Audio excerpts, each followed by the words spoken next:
The Gorn warship looms over Epsilon 9, its massive shadow eclipsing the human colony below.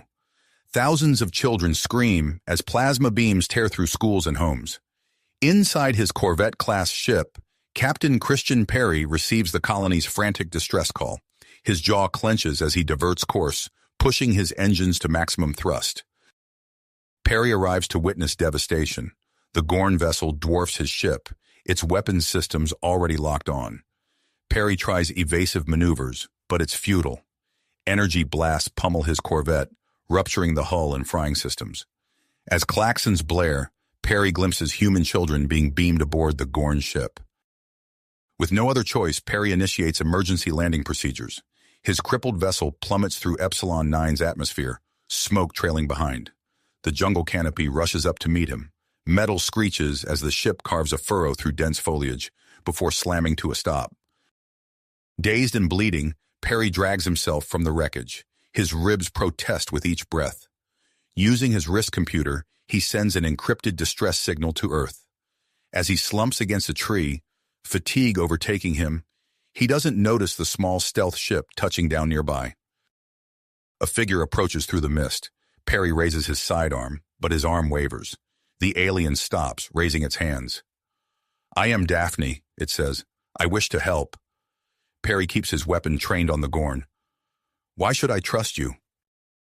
"Because I oppose my people's brutality," Daphne replies, "and I know of a weapon that can stop them." Intrigued despite himself, Perry lowers the gun. "What weapon?" "An ancient warship, hidden on a forgotten world. It possesses power beyond imagining." Perry's tactical mind races. If true, this could turn the tide against the Gorn. But can he trust this rogue alien?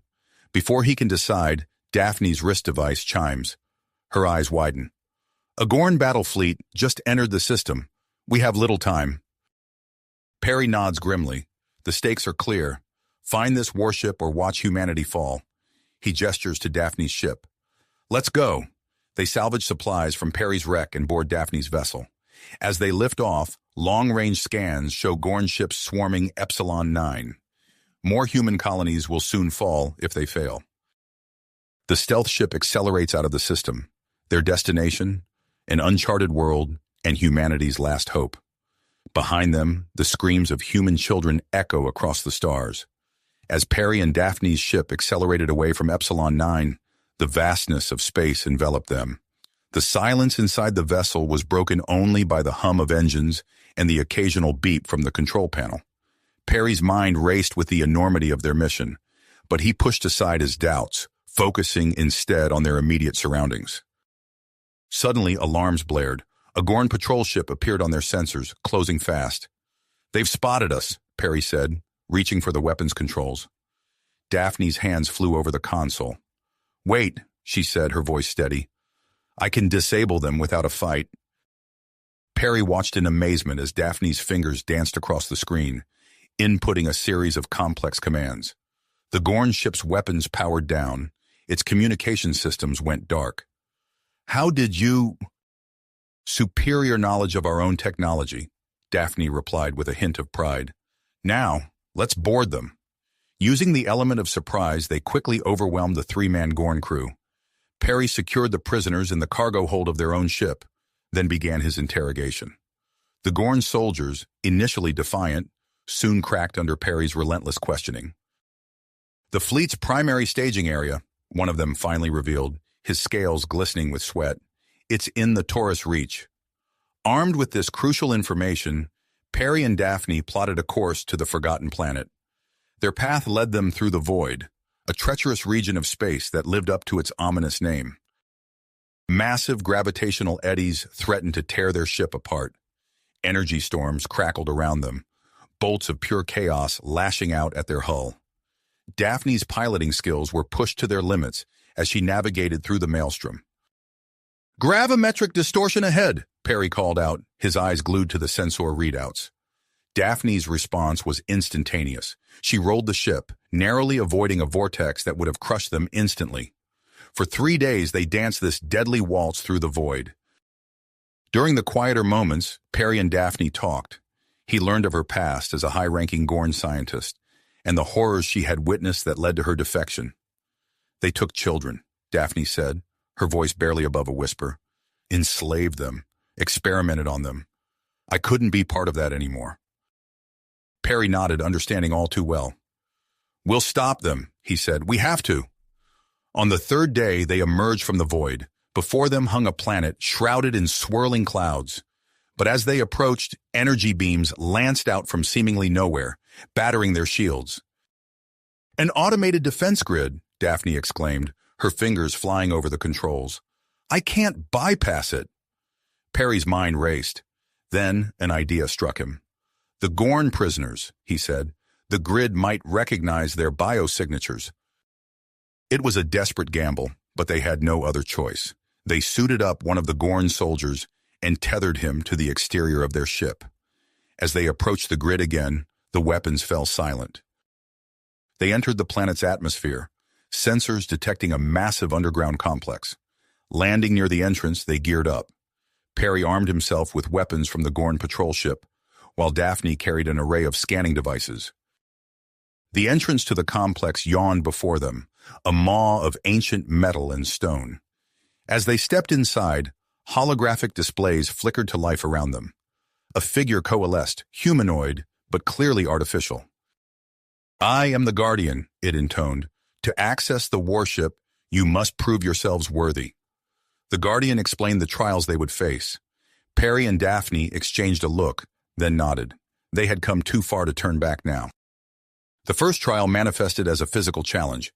The floor before them split open, revealing a labyrinth of moving platforms, laser grids, and yawning chasms. Perry took point, his military training kicking in as he navigated the treacherous course. Daphne followed, her agility surprising Perry. They were halfway through when disaster struck. Perry leapt across a gap, landing on a platform that immediately began to sink. As he scrambled for solid ground, he heard Daphne cry out behind him. He turned to see her trapped in a transparent chamber, a sickly green gas beginning to fill the space. Daphne! Perry shouted, reaching for her. But a force field sprang up between them, cutting off his access. You must choose, the Guardian's voice echoed around them. Continue to the warship or save your companion. But know this, time grows short. The Gorn fleet advances. Perry's heart pounded in his chest as he looked from Daphne to the path ahead. The fate of humanity hung in the balance, but could he sacrifice Daphne to save it? His hand tightened on his weapon as he prepared to make his choice. Perry's mind raced, his eyes darting between Daphne and the path ahead. The fate of humanity hung in the balance, but he couldn't bring himself to abandon his newfound ally. In that split second, a third option crystallized in his mind. Both, he muttered, his voice barely audible over the hiss of the toxic gas. We do both. Perry's gaze locked onto a series of narrow maintenance tunnels running parallel to the main course. Without hesitation, he sprinted towards the nearest access point, his muscles screaming in protest as he pushed his battered body to its limits. The tunnels were cramped and dark, lit only by the occasional flickering emergency light. Perry's breath came in ragged gasps as he navigated the claustrophobic passageways, his mind focused solely on reaching Daphne before it was too late. A metallic whir caught his attention. Perry spun, bringing up his salvaged Gorn weapon, just as a security drone rounded the corner. Energy bolts sizzled past his head, scorching the tunnel wall. Perry returned fire, his precise shots reducing the drone to sparking debris. More drones appeared, their weapons charged. Perry ducked and weaved through the narrow space, using the tight corners to his advantage. His military training kicked in, each movement calculated and efficient. Despite his skill, a stray bolt grazed his arm, leaving a painful burn. Finally, Perry reached Daphne's chamber. He could see her through the transparent walls, her movements growing sluggish as the gas took its toll. Perry raised his weapon and fired, the energy blast shattering the sealed door. Daphne, he called, rushing in and helping her to her feet. We need to move. Daphne's eyes were unfocused, her breathing labored. Perry quickly administered a dose of emergency antidote from his survival kit, praying it would be enough to counteract the alien toxin. The trial, Daphne wheezed, her voice weak. We must complete it. Perry nodded grimly. Together. He hoisted Daphne onto his back, her arms wrapped around his neck. The added weight made each step a challenge, but Perry pressed on, tenacity etched into every line of his face. They emerged from the maintenance tunnels back onto the main course. The remaining obstacles loomed before them, a gauntlet of shifting platforms and deadly traps. Perry's muscles burned as he navigated the treacherous path, Daphne's scientific insights guiding him past the more complex challenges. A massive chasm stretched before them, spanned by a single narrow bridge. Perry's eyes narrowed as he assessed the situation. The bridge was clearly designed for one, but there was no time to cross separately. "Hold on tight," he said, feeling Daphne's grip tighten in response. Perry took a deep breath and stepped onto the bridge. Immediately, the structure began to crumble beneath their combined weight. He broke into a sprint, each footfall threatening to send them plummeting into the abyss below. The far side of the chasm grew closer, but the bridge was disintegrating faster than Perry could run. With a final burst of speed, he launched himself forward, Daphne clinging to his back as they soared through the air. They crashed onto solid ground, the impact driving the air from Perry's lungs. Behind them, the last sections of the bridge fell away into the darkness. They lay there for a moment, battered and gasping, but alive. The holographic guardian materialized before them, its expression unreadable. "You have completed the trial," it intoned. "Access granted." A massive door slid open, revealing a cavernous hangar. Perry helped Daphne to her feet, and together they stumbled forward, their eyes widening at the sight before them. The ancient warship dominated the space, its sleek lines and otherworldly design unlike anything they had ever seen. As they approached, the vessel hummed to life, systems activating in response to their presence. "The ship's AI must accept you as its new crew," the Guardian explained. "Only then can you take control." Perry and Daphne exchanged glances, the weight of their task settling over them. A series of consoles lit up near the ship's entrance, alien symbols scrolling across the screens. "We need to figure this out fast," Perry said, his voice tight with urgency. "Those Gorn ships won't wait forever." As if in response to his words, an alarm blared through the complex. The Guardian's holographic form flickered. Multiple vessels detected entering the system. Estimated time until planetary defense breach, 52 minutes. Perry's teeth gritted as he turned to face the ancient warship. Their last hope, humanity's last hope, towered before them, silent and inscrutable. The race against time had begun. Had truly reached its critical moment. Perry took a deep breath, steeling himself for what was to come. As they approached the ancient warship, its sleek hull pulsed with a soft, ethereal glow. Perry and Daphne exchanged a determined look before stepping onto the vessel's entrance ramp.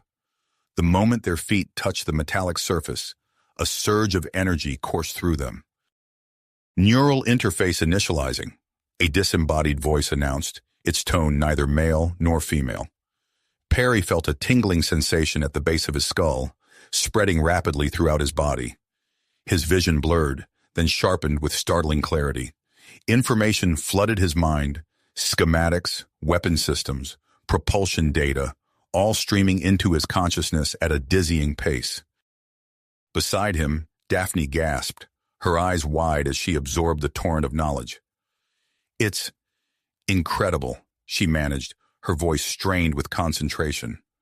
Perry's military training kicked in, allowing him to compartmentalize the information. He focused on weapons and tactical systems, while Daphne's scientific background drew her towards the ship's more complex technological aspects. As they struggled to process the vast amounts of data, an alarm blared through the ship's interior. The AI's voice returned, urgent and clear. "Alert! Anomaly detected in planetary defense grid. Gorn scout ship approaching. Time to discovery of this facility, 3 minutes, 17 seconds. Perry's heart raced. They weren't ready, not even close, but they were out of time. "We need to launch," he said, his voice tight with tension. "Now." Daphne nodded, her fingers already dancing across a holographic control panel that had materialized before her. "Initiating launch sequence," she confirmed. The massive hangar doors above them began to grind open, revealing a turbulent, storm-racked sky. As the ancient warship hummed to life, Perry realized with a start just how massive it truly was. The vessel dwarfed even the largest Gorn ships he'd encountered, its size a testament to the advanced civilization that had created it. As they ascended, the ship's cloaking technology engaged automatically. Perry marveled at its effectiveness. They were completely invisible, yet could see out with perfect clarity. The approaching Gorn scout ship came into view, utterly unaware of their presence.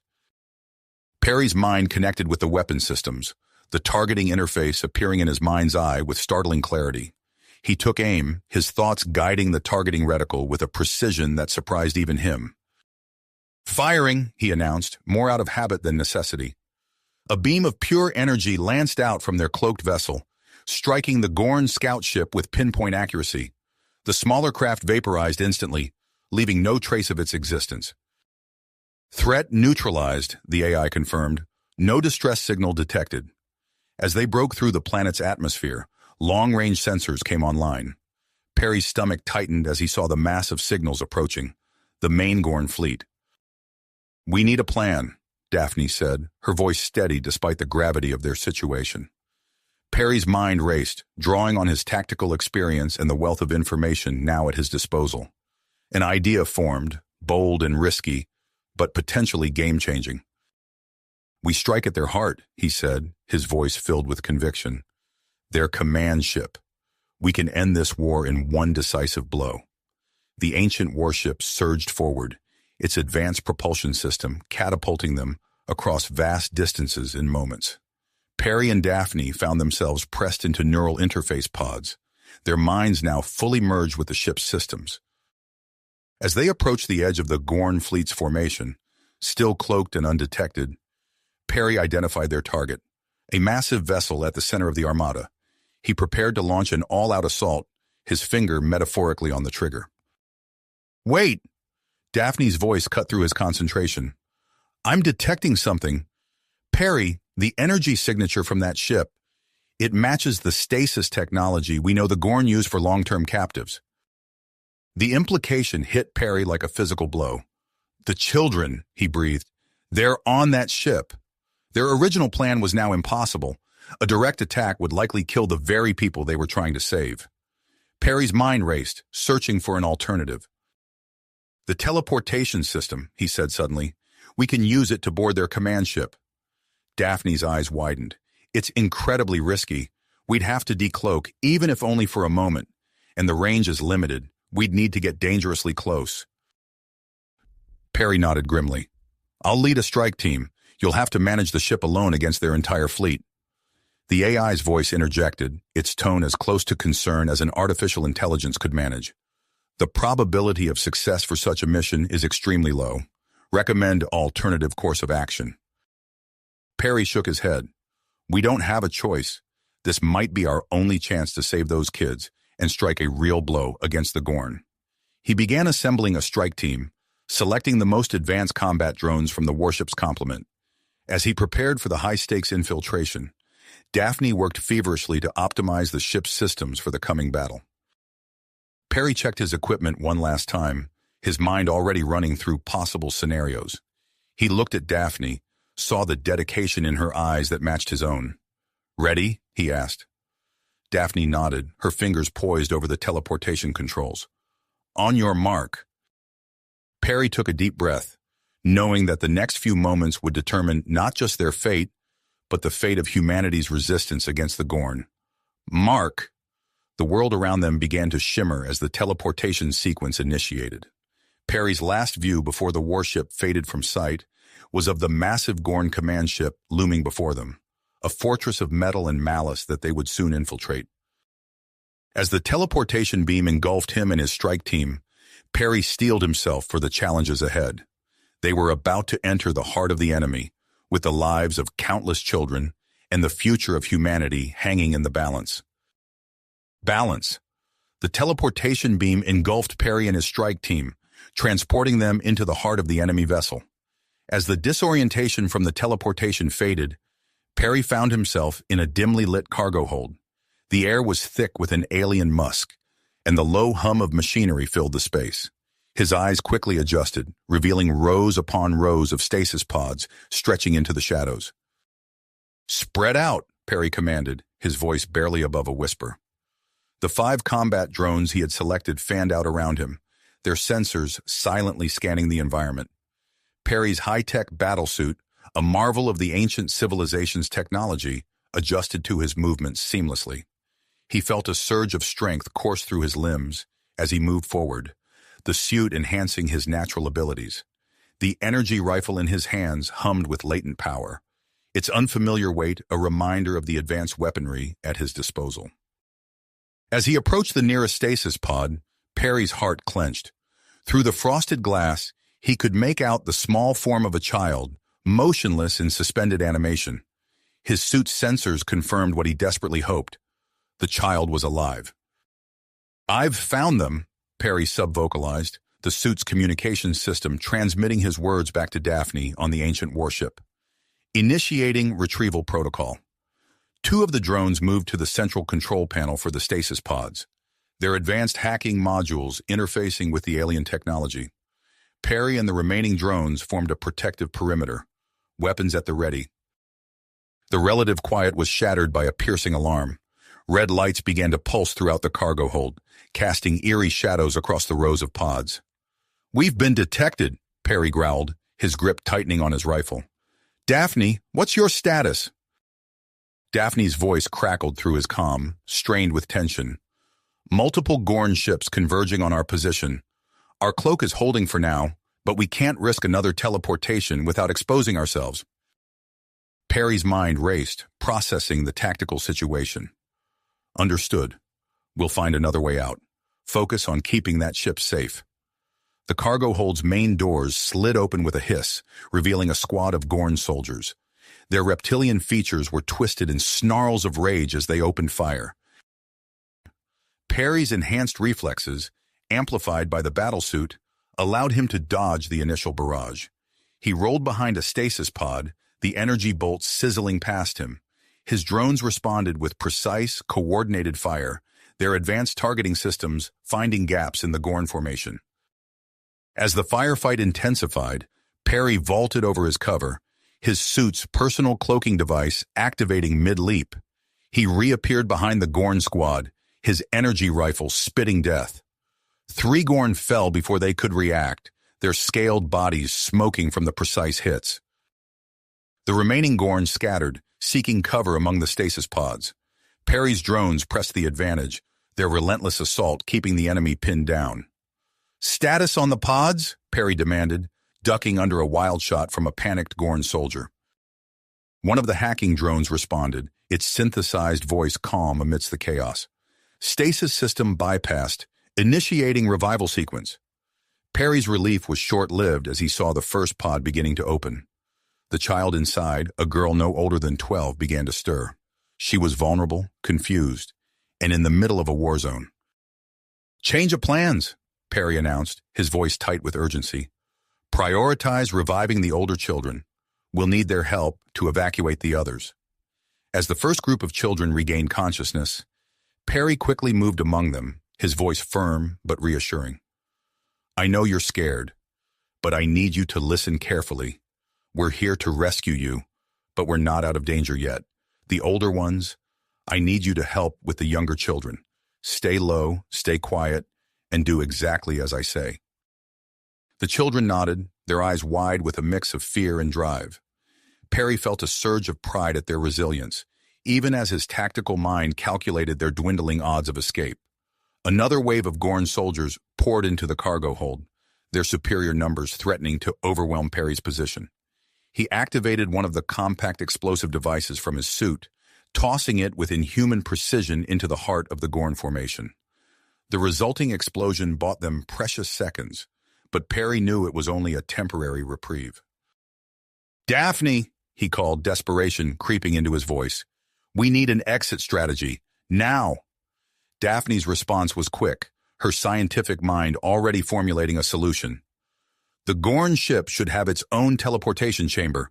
If you can reach it, I might be able to lock onto your signal and bring you back without decloaking." Perry's eyes narrowed as he considered the risky plan. It was their only chance. Understood. Marking nav point now. All units, prepare to move out. As Perry gathered the revived children and directed his drones to secure the remaining stasis pods, he knew the real battle was just beginning. They would have to fight their way through the heart of the Gorn command ship, with the lives of countless children hanging in the balance. With a deep breath, Perry raised his rifle and stepped toward the cargo hold's exit. The path ahead was fraught with danger, but failure was not an option. The fate of these children, and perhaps the entire human resistance, rested on his shoulders as he led his unusual rescue party into the unknown depths of the enemy vessel. Perry's mind was racing, calculating their next move as they stepped into the corridor beyond the cargo hold. The narrow passageway stretched before them, its metallic walls pulsing with the same red warning lights that had flooded the cargo bay. Perry took point, his enhanced battlesuit allowing him to move with preternatural speed and agility. Behind him, the rescued children followed, their faces a mix of fear and commitment.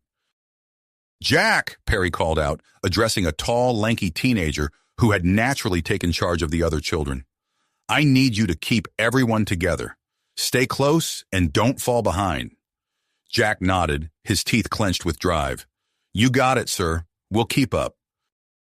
As they moved swiftly through the ship's labyrinthine corridors, the sounds of pursuit grew louder. Perry's combat drones formed a protective perimeter around the group, their sensors constantly scanning for threats. Suddenly, a squad of Gorn soldiers rounded the corner ahead. Perry reacted instantly, his energy rifle spitting out a barrage of tightly focused plasma bolts. 2 Gorn fell before they could even raise their weapons, while the others scrambled for cover. "Down!" Perry shouted, and the children instinctively dropped to the floor as energy beams crisscrossed the air above them. The combat drones moved with mechanical precision, their advanced targeting systems allowing them to pick off the Gorn soldiers with ruthless efficiency. Perry used the chaos to his advantage, activating his suit's cloaking device and flanking the enemy position. He reappeared behind the Gorn, his rifle blazing. In seconds, the skirmish was over, leaving the corridor littered with the smoking bodies of Gorn soldiers. "Everyone okay?" Perry asked, scanning the group for injuries. Jack gave a thumbs up. "We're good, but we need to keep moving." Perry nodded, impressed by the young man's composure. They pressed on, the drones continuing to move the stasis pods containing the still unconscious children. As they neared what Perry's suit interface identified as the ship's central hub, resistance intensified. Waves of Gorn soldiers poured in from adjoining corridors, their numbers threatening to overwhelm the small group. Perry's mind worked overtime, processing tactical data and making split-second decisions. He directed the drones to create choke points, using their superior firepower to hold back the Gorn assault while he led the children through the gaps in the enemy lines. The battlesuit's enhanced capabilities were pushed to their limits as Perry darted from cover to cover, his movements a blur of speed and precision. He alternated between providing covering fire for the group and engaging in close-quarters combat with Gorn soldiers who managed to break through the drone's defensive line. Despite the odds, they steadily made progress towards the teleportation chamber. Perry's suit interface highlighted their destination, a pulsing beacon of hope amidst the chaos of battle. As they approached the final stretch, a massive figure stepped into their path. Standing nearly 8 feet tall, the Gorn warrior before them was unlike any Perry had encountered. Its scales gleamed with an iridescent sheen, and its armor bore the marks of countless battles. "Krasthor!" one of the Gorn soldiers hissed in a mix of fear and reverence. Perry's eyes narrowed as he assessed this new threat. The elite Gorn warrior's weaponry and armor were clearly superior to the standard soldiers they'd faced so far. "Jack!" Perry called out, his voice steady despite the tension. "Get everyone to the teleportation chamber. 2 drones will go with you to hack the systems. The rest of us will hold this position." Jack hesitated for a moment, clearly torn between following orders and staying to help. But one look at the younger children behind him steeled his tenacity. "Understood. Good luck, sir." As Jack led the group towards the chamber, Perry stepped forward to face Krasthor. The Gorn elite let out a bone-chilling roar and charged, moving with surprising speed for its size. Perry's battlesuit hummed with energy as he braced for impact. The two collided with earth-shattering force, the advanced materials of Perry's suit barely absorbing the blow. What followed was a brutal dance of combat, with Perry's enhanced speed and agility pitted against Krasithor's raw power and combat experience. Energy blades clashed, sending sparks flying as the two warriors fought for supremacy. Perry's mind raced, analyzing Krasithor's fighting style and searching for weaknesses. The Gorn's armor seemed impenetrable, but there, a slight hesitation after each powerful swing. Perry feinted, drawing out another massive attack, then used his suit's boosters to launch himself over Krasithor's head. Landing behind the Gorn, Perry struck at the exposed joint between armor plates. His energy blade found its mark, eliciting a roar of pain and rage from Krasithor. The battle raged on, each combatant pushing their enhanced abilities to the limit. Perry's suit warned of depleting energy reserves, the constant high-output combat taking its toll. Meanwhile, in the teleportation chamber, Jack and the other children watched anxiously as the two combat drones worked feverishly to hack into the Gorn systems. The sounds of battle echoed through the ship, a constant reminder of the precarious nature of their situation. Come on, Jack muttered, his eyes darting between the drones and the chamber entrance. Finally, after what seemed like an eternity, one of the drones announced, "Access achieved. Teleportation systems online." Jack let out a breath he didn't realize he'd been holding. "All right, everyone, let's get ready to move." Back in the corridor, Perry finally saw his opportunity. Krasithor, growing frustrated with the humans' evasive tactics, overextended on a powerful swing. Perry ducked under the attack and drove his energy blade up into the Gorn's chest, finding a gap in the armor. Krasithor let out a final gurgling roar before collapsing. Perry stood over his fallen foe, his chest heaving with exertion. The moment of victory was short-lived. Alarms blared throughout the ship, and Perry's suit interface warned of a massive energy surge heading their way. "Perry!" Daphne's voice crackled through his comm.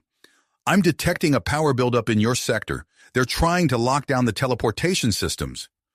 Perry sprinted towards the teleportation chamber, his mind racing. They were out of time. With a burst of speed, Perry cleared the final stretch of corridor and burst into the teleportation chamber. "Everyone on the platform now!" he shouted, his eyes scanning the room for threats. Jack and the other children were already in position, the two combat drones standing guard at the entrance. Perry joined them on the teleportation pad, his breath coming in ragged gasps as his suit's systems worked overtime to cool his overheated body. "Daphne, we're in position. Get us out of here," Perry commanded through his comlink. "Initiating teleportation sequence." Daphne's voice crackled back. "Stand by for—" Her words were cut off by a deafening roar. Perry turned to see Krasithor's massive form fill the doorway, the Gorn commander's scales glistening with blood and sweat. "You will not escape!" Krasithor bellowed, charging towards the teleportation pad. Perry raised his rifle, prepared to make a final stand, when a blinding light enveloped them. The world seemed to stretch and compress simultaneously, and for a moment, Perry felt as if he was being pulled apart at the atomic level. Then just as suddenly, reality snapped back into focus. They materialized aboard the ancient warship, the sterile white walls a stark contrast to the Gorn vessel's oppressive corridors. Perry's relief was short-lived. Alarms blared throughout the ship, and Daphne's voice came through the ship-wide communication system. "Perry, we've got a situation. The Gorn fleet is closing in, and our shields are barely holding. I'm detecting multiple boarders across the ship, including— Wait, that can't be right." Perry's blood ran cold as he saw a familiar figure materialize at the edge of the teleportation pad. Vexcor, the Gorn fleet commander, had managed to latch onto their teleportation signal at the last second. "Daphne, initiate emergency protocols!" Perry shouted, pushing the children behind him as he faced the Gorn commander. "Get the kids to safety!" Vexacor's reptilian eyes narrowed as he assessed the situation. "Impressive, human, but your luck ends here." The Gorn commander lunged forward, his massive claws slashing through the air. Perry barely managed to dodge, his enhanced reflexes pushed to their limit. As Perry engaged Vexacor in close combat, the ship's AI sprang into action. Walls began to shift and reconfigure, creating a maze-like environment that separated the children from the battle. Jack, displaying leadership beyond his years, quickly took charge. "Everyone, follow me. We need to find a safe place and help where we can." The group of rescued children moved swiftly through the transforming corridors, guided by the ship's AI to areas where they could assist with minor repairs and care for those still in stasis pods. Meanwhile, Perry and Vexcor's battle raged through the shifting landscape of the ship. Energy blasts scorched walls, and the clash of Perry's energy blade against Vexcor's reinforced armor echoed through the corridors. "Your ship is impressive, human," Vexcor growled as he deflected a strike from Perry, "but it won't save you from the might of the Gorn Empire." Perry didn't waste breath on a reply, instead focusing on maneuvering Vexcor towards a specific section of the ship. The AI's plan was risky, but it was their best chance at neutralizing the Gorn threat. Outside the ancient warship, the battle intensified. The Gorn fleet, recovering from Daphne's EMP attack, launched a ferocious counteroffensive. Energy beams lanced through space, impacting against the warship's weakened shields. In the ship's command center, Daphne worked feverishly to restore their defenses. Her fingers flew over holographic interfaces, rerouting power and activating dormant systems. "Come on, you beautiful piece of ancient tech," she muttered, her eyes scanning multiple data streams simultaneously. "Don't fail us now." A proximity alert flashed on her screen, and Daphne's heart sank as she saw a squadron of Gorn fighters breaking through their perimeter. Back in the depths of the ship, Perry continued to lead Vexcor through the ever-changing maze of corridors. The Gorn commander, despite his size and strength, was beginning to show signs of fatigue. "Your tricks won't save you, human," Vexcor snarled, his attacks becoming more desperate and uncontrolled. Perry remained focused, letting the AI guide his movements through his suit's interface. They were close to the target zone, a section of the ship prepared for rapid depressurization. As they entered the final corridor, Perry felt the subtle shift in the ship's gravity. The AI was ready to execute its plan. "Now!" Perry shouted, diving through a closing bulkhead. The section behind him sealed off, trapping Vexcor in the depressurization zone.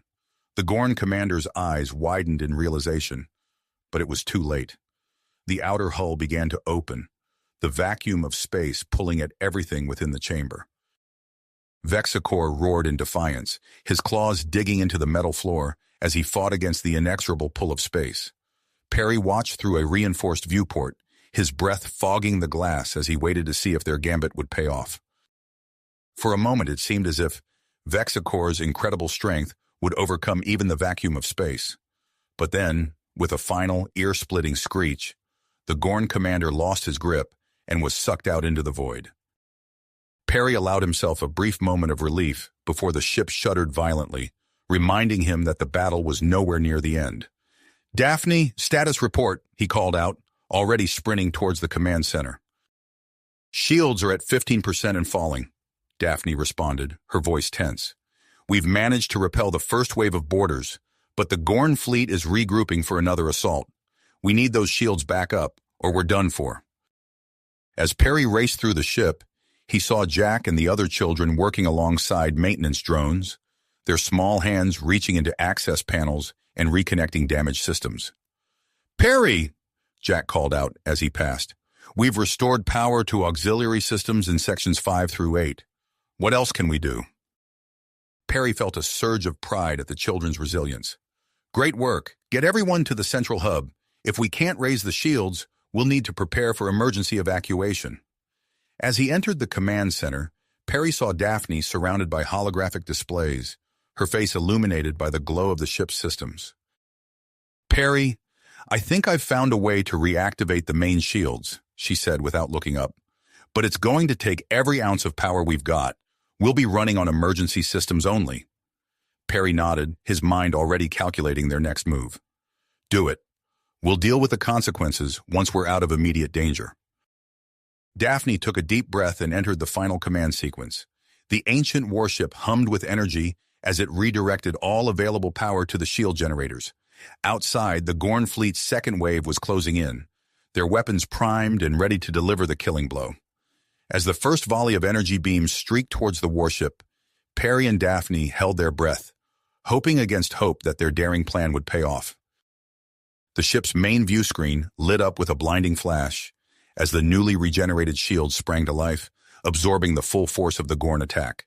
The ancient warship shuddered but held firm, its defenses once again operational. Perry allowed himself a small smile of victory, but he knew the battle was nowhere near the end. With the Gorn fleet regrouping and their own resources stretched to the limit, they needed to find a way to turn the tide of this conflict once and for all. Perry's moment of relief was short-lived as the ship shuddered violently once more. The Gorn fleet, undeterred by their initial failure, regrouped for another assault. Perry sprinted towards the command center, his mind racing with strategies and contingencies. As he entered, Daphne's fingers flew across holographic interfaces, her face illuminated by the glow of multiple displays. "Perry, I've found a way to reactivate the main shields," she said without looking up. "But it's going to take every ounce of power we've got.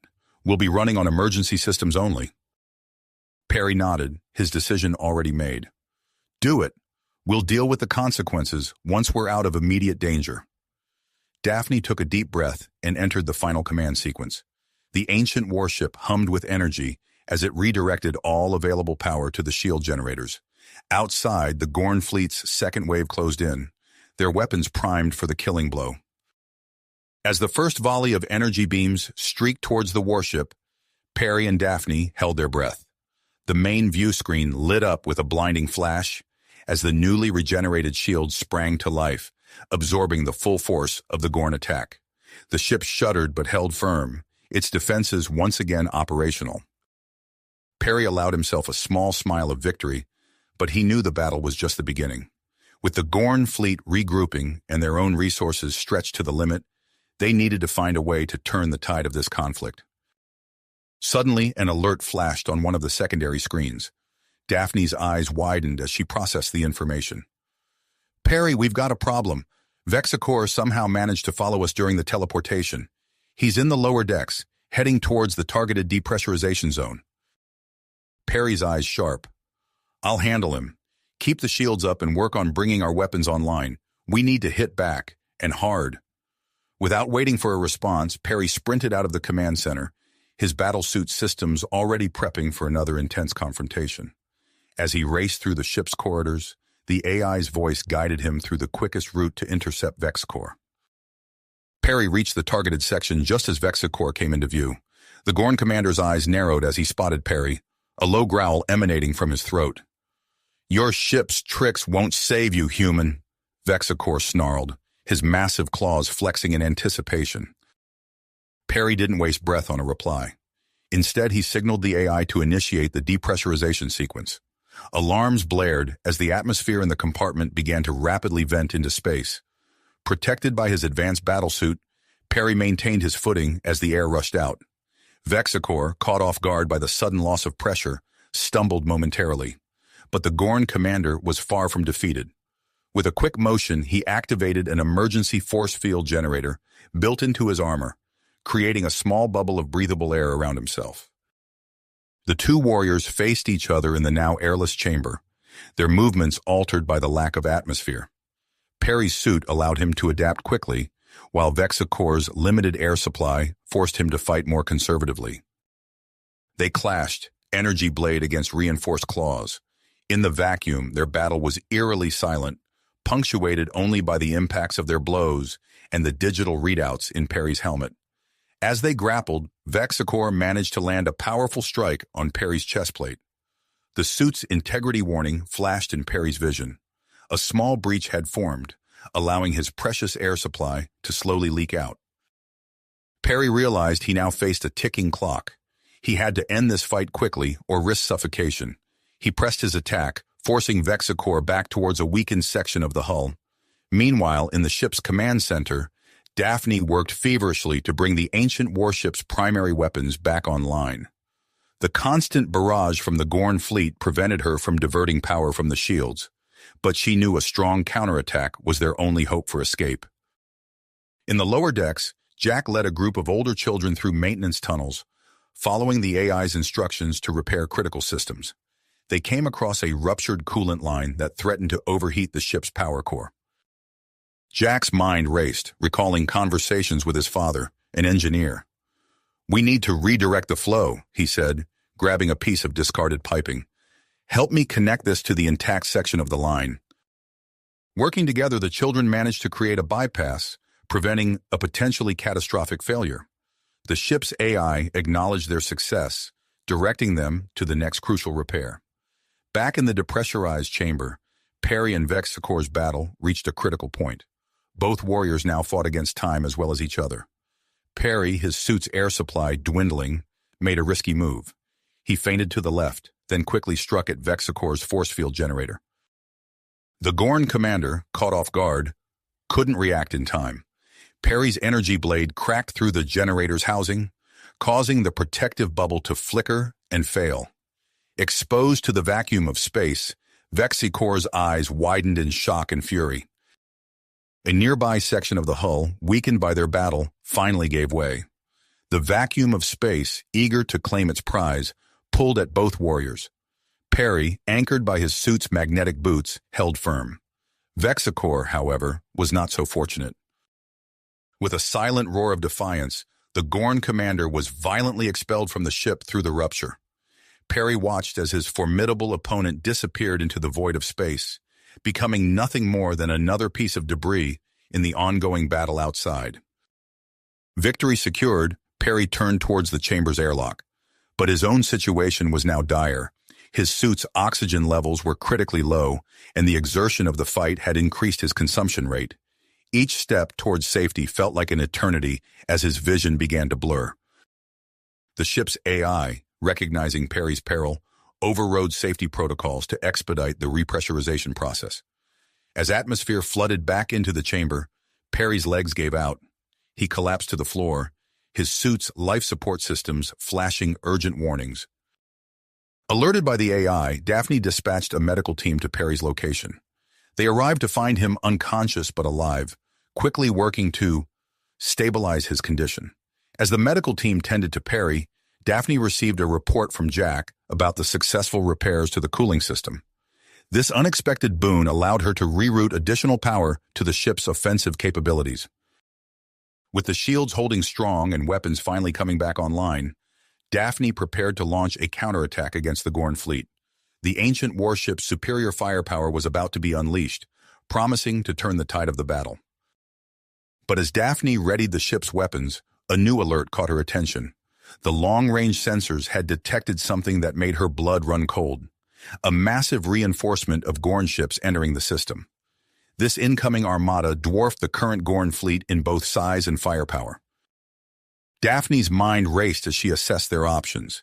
Even with the ancient warship's advanced technology, they couldn't hope to defeat such overwhelming numbers.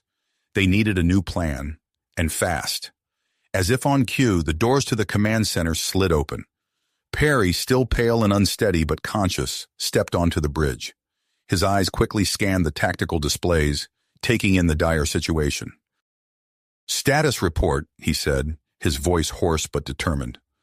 Daphne quickly briefed him on their current situation, the reactivated shields, the weapons coming online, and the looming threat of the Gorn reinforcements. The ship's AI calculated their chances of survival in a prolonged battle at less than 10%. Perry's brow furrowed as he processed the information. Then, drawing on his military experience and the knowledge imparted by the ship's neural interface, a bold plan began to form in his mind. "The slip-space drive," he said, his eyes lighting up with renewed energy. "We can use it to execute a series of rapid, unpredictable jumps through space." Daphne's eyes widened as she grasped the implications of Perry's suggestion. It was a daring plan, one that could not only allow them to escape the incoming Gorn armada, but also confuse any attempts to track their movement. But the risks were significant.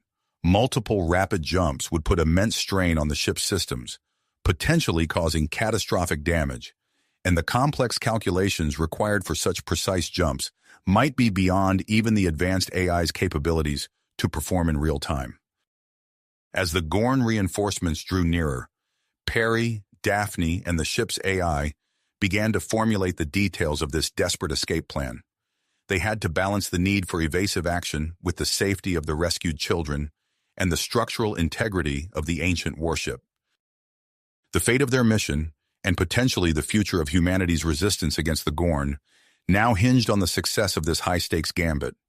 As they worked, the vast expanse of space outside the view screen seemed to darken, the approaching Gorn armada blocking out the light of distant stars. Stars. The tension on the bridge was palpable as Perry, Daphne, and the ship's AI raced against time to finalize their daring escape plan. Slipspace drive primed and ready, the AI's calm voice announced. Calculating optimal jump coordinates now. Perry, still pale from his recent ordeal, gripped the command console tightly. His neural link with the ship hummed with energy, feeding him a constant stream of data. How long until the Gorn reinforcements are in weapons range? Daphne's fingers danced across the holographic interface. 2 minutes, maybe less. We need to move now, Perry. With a nod, Perry gave the command. Execute jump sequence. The ancient warship shuddered as the slipspace drive engaged. In a blinding flash of energy, they vanished from the battlefield, leaving the approaching Gorn armada firing at empty space.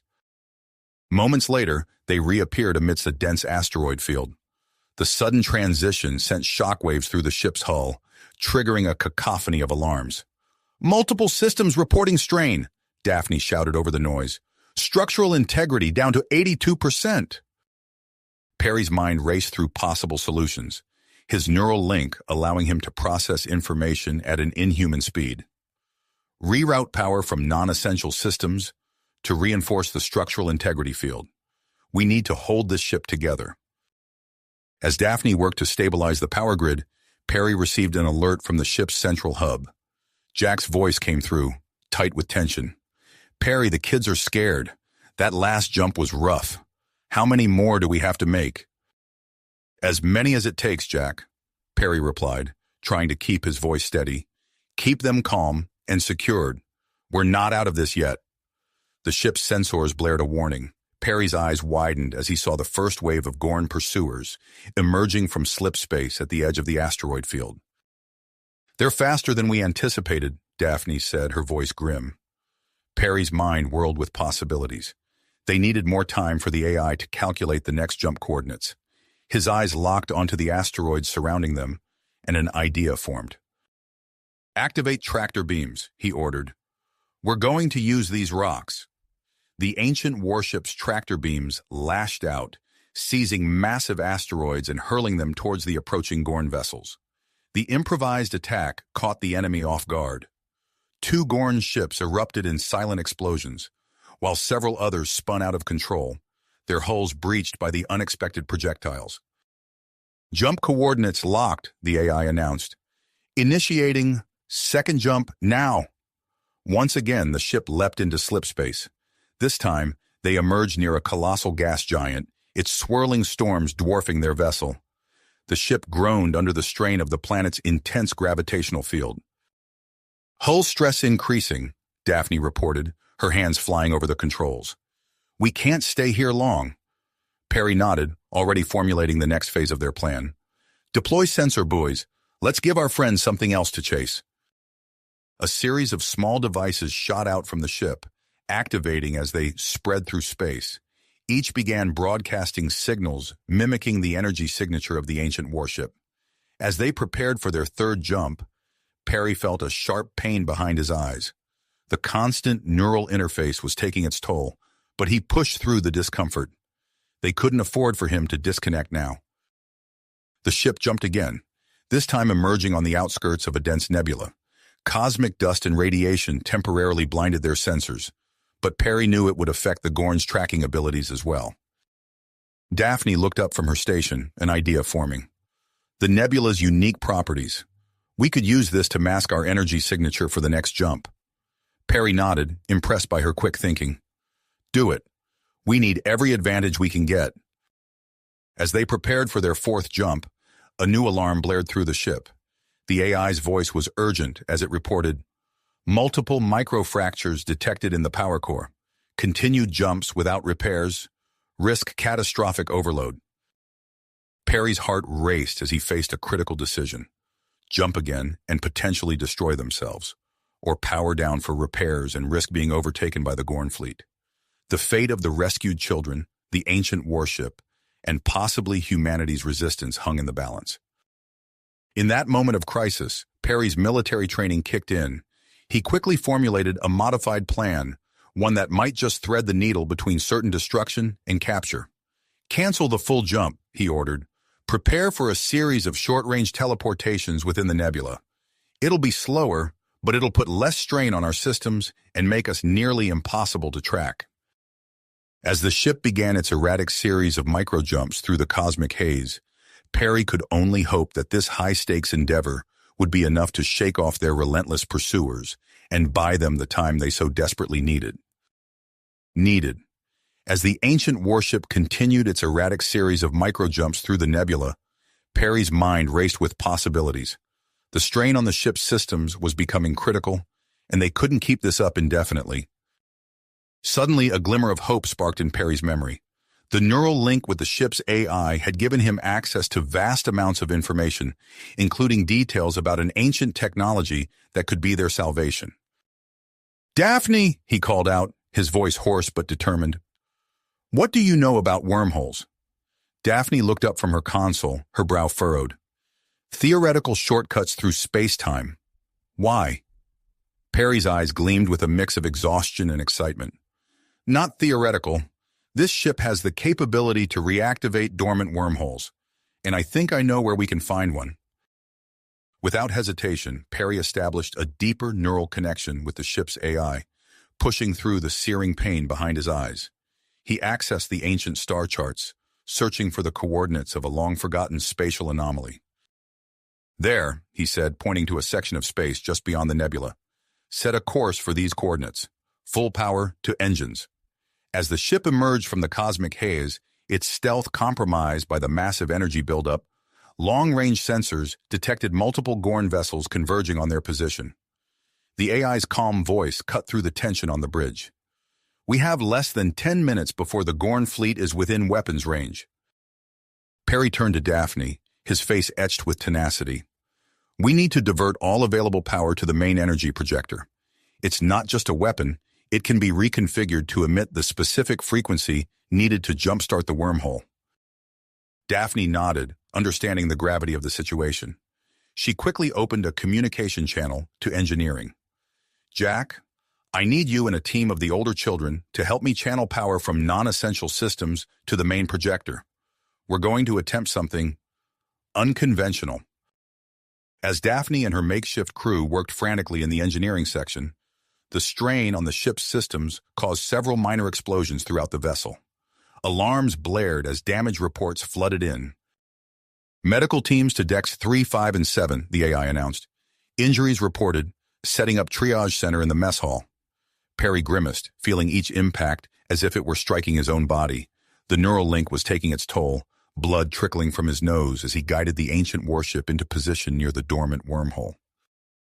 The AI began the complex calculations needed to determine the exact energy frequency and intensity required to reactivate the spatial anomaly. As the computations progressed, the first wave of Gorn ships entered extreme weapons range. "Incoming missiles!" Daphne shouted from her station. The ship's defensive systems engaged automatically, a dazzling display of energy beams lashing out to intercept the incoming projectiles. Most were destroyed, but a few broke through the perimeter. The impacts rocked the ship, explosions tearing through the port side. Emergency force fields flickered to life, containing the atmosphere in the breached sections. But the damage was significant. Perry's mind raced, searching for a solution. His eyes fell on the debris field surrounding them. An idea forming. "AI, activate tractor beams. Use the space debris as a makeshift shield." The AI complied instantly, its advanced tractor beam technology reaching out to gather nearby asteroids and cosmic dust. The swirling barrier formed around the ancient warship, absorbing much of the incoming Gorn fire. As the wormhole activation calculations neared completion, a new threat emerged. A massive Gorn dreadnought dropped out of slipspace dangerously close to their position, dwarfing even their technologically superior vessel. "Energy buildup detected," the AI reported. "The Gorn flagship is charging its main cannon. Impact from such a weapon would be catastrophic." Perry's heart raced as he assessed their options. The main projector was ready, but activating it would leave them defenseless. The Gorn dreadnought loomed before them, its weapon nearly charged. "Do it," Perry ordered, his voice steady despite the fear gripping his chest. "Activate the main projector. Daphne, divert all remaining power to the forward shields."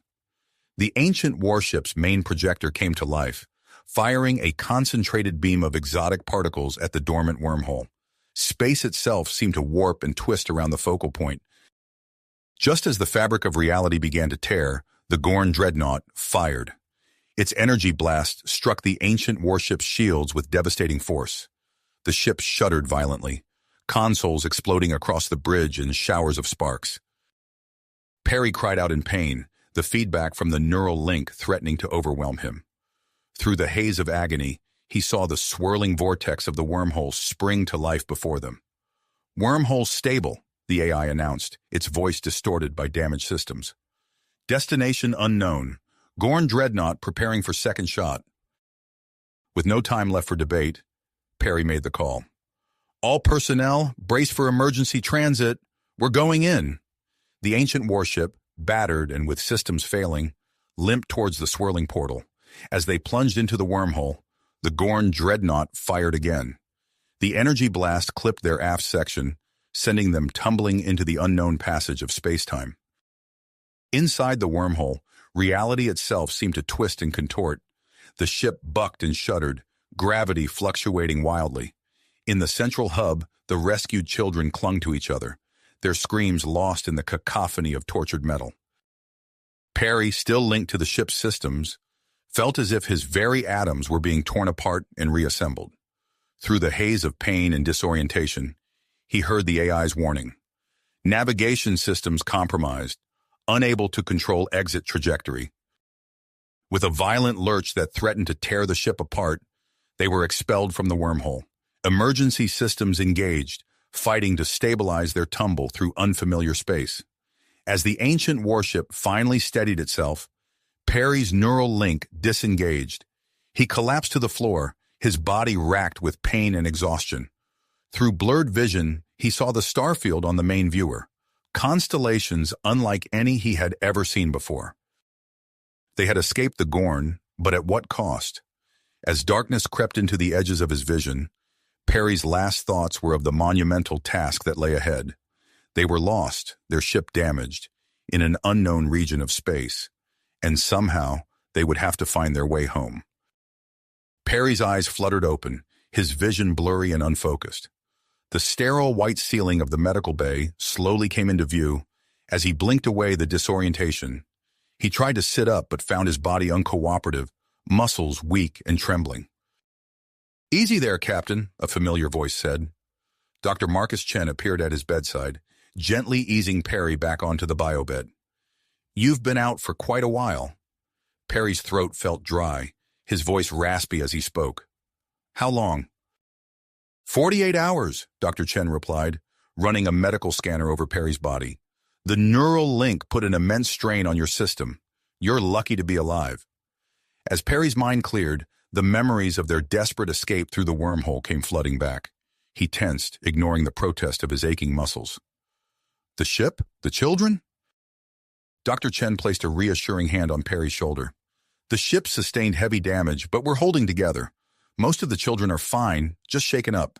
You should rest more, but knowing you, I suspect that's not going to happen." Perry managed a weak smile. "You know me too well, Doc." Despite Dr. Chen's protests, Perry insisted on leaving the medical bay. His legs were unsteady as he made his way to the bridge, leaning heavily on the corridor walls for support.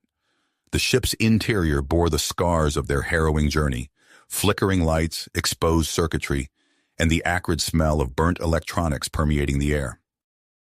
As the bridge doors slid open with a strained whine, Perry saw Daphne hunched over a console, her face illuminated by the glow of multiple holographic displays. She looked up as he entered, relief washing over her features. "Captain, you're awake," she said, quickly moving to support him as he stumbled slightly. Perry nodded, allowing her to help him into the command chair. "Status report, Commander." Daphne's expression turned grim as she began her briefing. "We're in bad shape, sir. Long-range communications and FTL capabilities are offline. The AI has managed to stabilize life support and gravity in most areas, but we're running on emergency power. We're effectively stranded in an uncharted star system. Perry absorbed the information, his mind already working on potential solutions. Any good news? Daphne's eyes lit up slightly. Actually, yes, we've detected something interesting on the fourth planet of this system. Our sensors picked up signs of artificial structures on the surface. Perry leaned forward, wincing slightly at the movement. Alien life? That's the thing, Daphne replied, pulling up a sensor readout on the main view screen. There are no signs of current intelligent life, but these structures are definitely artificial. It could be an abandoned colony or something else entirely. Perry studied the readout, a plan forming in his mind. We need resources to repair the ship. This could be our best chance. Assemble an away team for a scouting mission. Within hours, a team led by Lieutenant Commander Jason Hawkins was ready to depart. Daphne would accompany them, along with two of the older rescued children, Jack and Sarah, who had volunteered their assistance. Perry watched from the bridge as the shuttle departed, descending towards the mysterious planet below. The main view screen showed the shuttle's approach to a sprawling complex of structures that seemed to absorb the light around them, creating an eerie, shadow-like effect. Maintain an open comm channel, Perry ordered, his voice tense. I want to know the moment they find anything.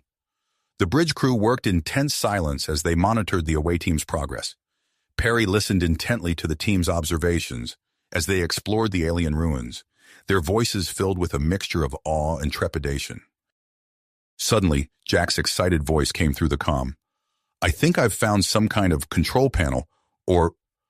The transmission was cut off by a loud rumbling sound, followed by shouts of surprise from the away team. Team, report, Perry called out, leaning forward in his chair. What's happening down there? Daphne's voice came through, breathless but composed. We've been lowered into some kind of underground complex, Captain. It's incredible. The technology here is like nothing we've ever seen. Perry listened intently as the team described their surroundings. Organic-looking technology, corridors that seemed to pulse with hidden energy, and finally the massive chamber filled with stasis pods. Captain, Hawkins's voice crackled through the comm. You're not going to believe this, but we found occupied stasis pods. The beings inside, they're alive, but they're not human. Not Gorn either. Something entirely new. Before Perry could respond, alarms blared through the comm channel. He heard Daphne shouting something about automated systems and lockdown protocols. Team, get out of there now, Perry ordered, his heart racing. Return to the shuttle immediately. But the response he received chilled him to the bone. We can't, Captain. Daphne's voice came through, filled with static. The facility is blocking our exit. We're being herded deeper inside by energy barriers. I'm trying to interface with the system, but... The transmission cut off abruptly, leaving only static. Daphne! Hawkins! Anyone! Respond! Perry called out, but there was no answer. He turned to the communications officer, his voice tight with barely controlled panic. What happened? The officer shook his head, fingers flying over his console. Unknown, sir. There's some kind of interference blocking all signals from the planet's surface. Perry sat back in his chair, the weight of command pressing down on him like a physical force. His away team was trapped in an alien facility of unknown origin and purpose. His ship was damaged, low on power, and filled with rescued children counting on him for protection. And somewhere out there, the Gorn could be hunting for them even now. As he contemplated his next move, Perry knew that whatever he decided would have far-reaching consequences. The fate of his crew, the children, and perhaps even the future of humanity's resistance against the Gorn now hinged on the secrets buried beneath the surface of this enigmatic alien world. Perry's mind raced as he contemplated the gravity of the situation. The loss of communication with the away team left him with limited options, each fraught with risk. After a moment of tense deliberation, he made his decision. Prepare a rescue team, Perry ordered, his voice firm despite the exhaustion etched on his face. We're going after them. Within minutes, Lieutenant Sarah Chen stood before him, her posture rigid and eyes alert. Rescue team assembled and ready, sir. 2 security officers and a medic, as requested. Perry nodded, his gaze sweeping over the determined faces of the rescue team. Your primary objective is to locate and extract our people, but there's more at stake here. He brought up a holographic display of the planet, highlighting the energy signature detected by the ship's AI. This energy surge matches our power core's signature. If we can harness it, we might just solve our power crisis. Investigate if possible, but prioritize the safety of our crew. As the rescue team made final preparations, alarms blared across the bridge. The ship's AI's voice cut through the chaos. Captain, massive energy spike detected from the planet's surface. Origin point matches the underground facility's location. Perry's eyes widened as he studied the readings. That's no coincidence. Whatever's happening down there, it's big. Lieutenant Chen, proceed with caution. We have no idea what you're walking into. The rescue shuttle departed, descending through the planet's atmosphere. On the surface, Lieutenant Chen led her team towards the entrance of the underground complex. The air was thick with an eerie stillness, broken only by the crackle of their comm units. Stay alert, Chen warned as they entered the facility. We don't know what... Her words were cut short as the ground beneath them shuddered. A deep, resonant hum filled the air, growing in intensity. Chen's team pressed forward, fighting against malfunctioning security systems and unstable passageways. Deep within the complex, Daphne's fingers flew across an alien console, her brow furrowed in concentration. I think I've almost got it, she muttered, more to herself than to the others. If I can just... A loud hiss filled the chamber as stasis pods began to activate, one after another. Hawkins raised his weapon instinctively, but Jack stepped forward, his young face a mix of fear and curiosity. The first pod opened, revealing a being unlike any they had encountered before. Its form was vaguely humanoid, but with iridescent skin and eyes that seemed to contain swirling galaxies. The being stumbled forward, disoriented. Jack approached cautiously, his universal translator working overtime. Through a series of gestures and fragmented words, he managed to establish basic communication. They call themselves the Axiom, Jack announced, his voice filled with awe. And they've been asleep for over 100,000 years.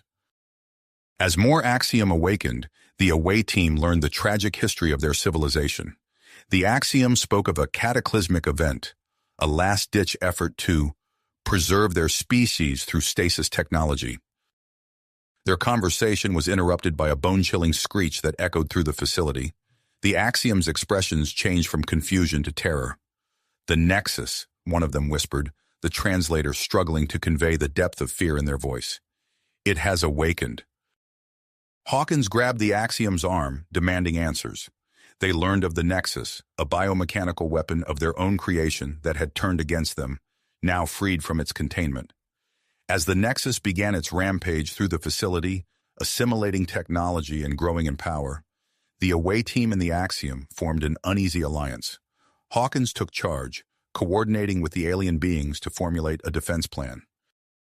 Daphne worked feverishly alongside Axiom scientists, delving into the facility's systems. If we can access the main control hub, she explained, her voice tight with urgency, we might be able to slow it down. The complex shuddered again, more violently this time. Distant explosions echoed through the corridors. The Nexus was getting closer. Just then, Chen's rescue team burst into the chamber, weapons raised. For a moment, humans and Axiom stared at each other in shock before Hawkins quickly explained the situation. We need to reach the EMP generator, an Axiom scientist insisted. It's our only hope of stopping the Nexus, but it will shut down everything, including life support. As they raced through the crumbling facility, Jack and Sarah proved invaluable. The children squeezed through narrow maintenance shafts, bypassing security checkpoints and clearing paths for the others. They reached the EMP generator room, only to find it heavily damaged. Daphne and an Axiom scientist immediately set to work, their hands a blur over the alien technology. The others formed a defensive perimeter, fending off waves of assimilated machines. The air was thick with the smell of ozone and the screech of twisting metal. Almost there, Daphne called out, her voice strained. Just need to reroute the power and... The wall exploded inward, revealing the Nexus in all its terrifying glory. It was a writhing mass of metal and organic matter, pulsing with stolen energy. Its single, baleful eye focused on the generator. "Now, Daphne," Hawkins yelled, emptying his weapon into the approaching monstrosity. Daphne slammed her hand down on the activation panel. For a heartbeat, nothing happened. Then a wave of energy pulsed outward, washing over everything in its path. The Nexus screeched, its form convulsing before collapsing into inert fragments. As the EMP faded, so did all lights and systems in the facility. In the sudden oppressive darkness, only the faint glow of emergency chemical lights remained. The human teams in Axiom found themselves trapped deep underground, with no power and a rapidly dwindling air supply. The immediate threat of the Nexus had passed, but a new race against time had begun. In orbit, Captain Perry watched helplessly as the massive EMP burst lit up his sensors. With no way to communicate or detect life signs through the interference, he faced an impossible choice. The damaged ship hovered on the edge of the atmosphere, as Perry weighed the risks of attempting a rescue against the possibility of stranding them all on this alien world. Perry's grip tightened on the armrests of his command chair as he made his decision. The lives of his crew and the potential alliance with the Axiom far outweighed the risk to the ship. He couldn't abandon them. "All hands, prepare for atmospheric entry," Perry announced, his voice steady despite the gravity of the situation. "Engineering, divert all available power to shields and thrusters. We're going in." The ancient warship shuddered as it began its descent, the damaged hull groaning under the strain. Warning alarms blared across the bridge as system after system reported critical failures. "Captain," the ship's AI intoned, "I'm detecting an unusual energy signature from the planet's surface. It appears to be a faint rhythmic pulse originating from the underground facility." Perry leaned forward, studying the readout. "Could it be a distress signal?" "Affirmative," the AI responded. "The pattern suggests a rudimentary attempt at communication using minimal power sources." A glimmer of hope sparked in Perry's chest. If the away team was still alive and trying to make contact, they had to reach them. Deep below the planet's surface, Daphne wiped sweat from her brow as she worked feverishly alongside the Axiom scientists. The air in the facility was growing stale, but they had managed to restore minimal power to key systems. "Life support is stable," she reported, her voice hoarse. "But these backup generators are temperamental. We need to keep a constant eye on them." Hawkins nodded, his face illuminated by the dim emergency lighting. "Good work. Chen, status report on the search parties?" Lieutenant Chen's voice crackled over their makeshift comm system. "We found something, sir. A sealed chamber with advanced Axiom tech. Energy cells, atmospheric processors. Could be our ticket out of here." As Chen's team worked to salvage the equipment, Jack and Sarah squeezed through a narrow maintenance shaft, their small forms barely visible in the gloom. "There's something up ahead," Jack called back, his voice echoing in the confined space. "Looks like some kind of antenna?" Sarah crawled forward to join him. "It's huge and old, really old." Their discovery of the ancient Axiom communication array brought a surge of renewed hope to the survivors. If they could get it operational, they might be able to punch through the interference and contact the ship. But their efforts were interrupted by a mechanical whir that echoed through the corridors. Hawkins raised his hand, signaling for silence. The sound grew louder, accompanied by the rhythmic thud of metal feet on metal floors. "Security robots," one of the Axiom whispered, fear evident in their luminous eyes. The EMP must have reactivated them. Hawkins quickly organized their defenses, positioning the human security officers and Axiom warriors at key junctions. The first wave of robots appeared around the corner, their outdated sensors identifying the group as intruders. "Open fire!" Hawkins ordered as the machines charged forward. The corridor erupted in a cacophony of energy blasts and screeching metal.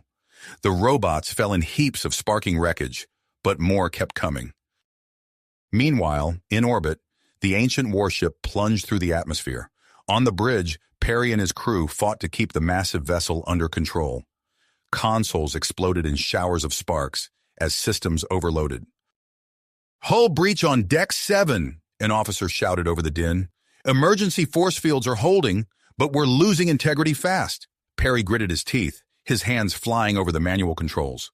The ship bucked and shuddered as it encountered strange atmospheric anomalies, remnants of the ancient cataclysm that had forced the Axiom into stasis. "Divert all remaining power to the forward shields," Perry ordered. "We're going to punch through this or burn up trying." As the ship descended through roiling clouds of charged particles, the sensors picked up the energy signature of the underground facility. It was faint, but unmistakable. "There," Perry shouted, pointing to a relatively flat expanse of terrain near the source of the signal. "Prepare for emergency landing procedures, and someone get me a working comm system. We need to contact our people down there." Deep in the facility, Daphne's eyes widened as she noticed a change in the readouts. "The Nexus," she breathed. "It's regenerating." The biomechanical monstrosity, though weakened by the EMP, was slowly pulling itself back together. Its singular purpose, to escape and consume, drove it forward with terrifying dedication. "We need to stop it," Daphne declared, turning to the Axiom scientists. "Your primary defense systems, can we reactivate them?" The lead Axiom scientist, a being of swirling silver and blue, nodded gravely. "It's possible, but we'd need to channel all remaining power from the backup generators. It would leave us vulnerable."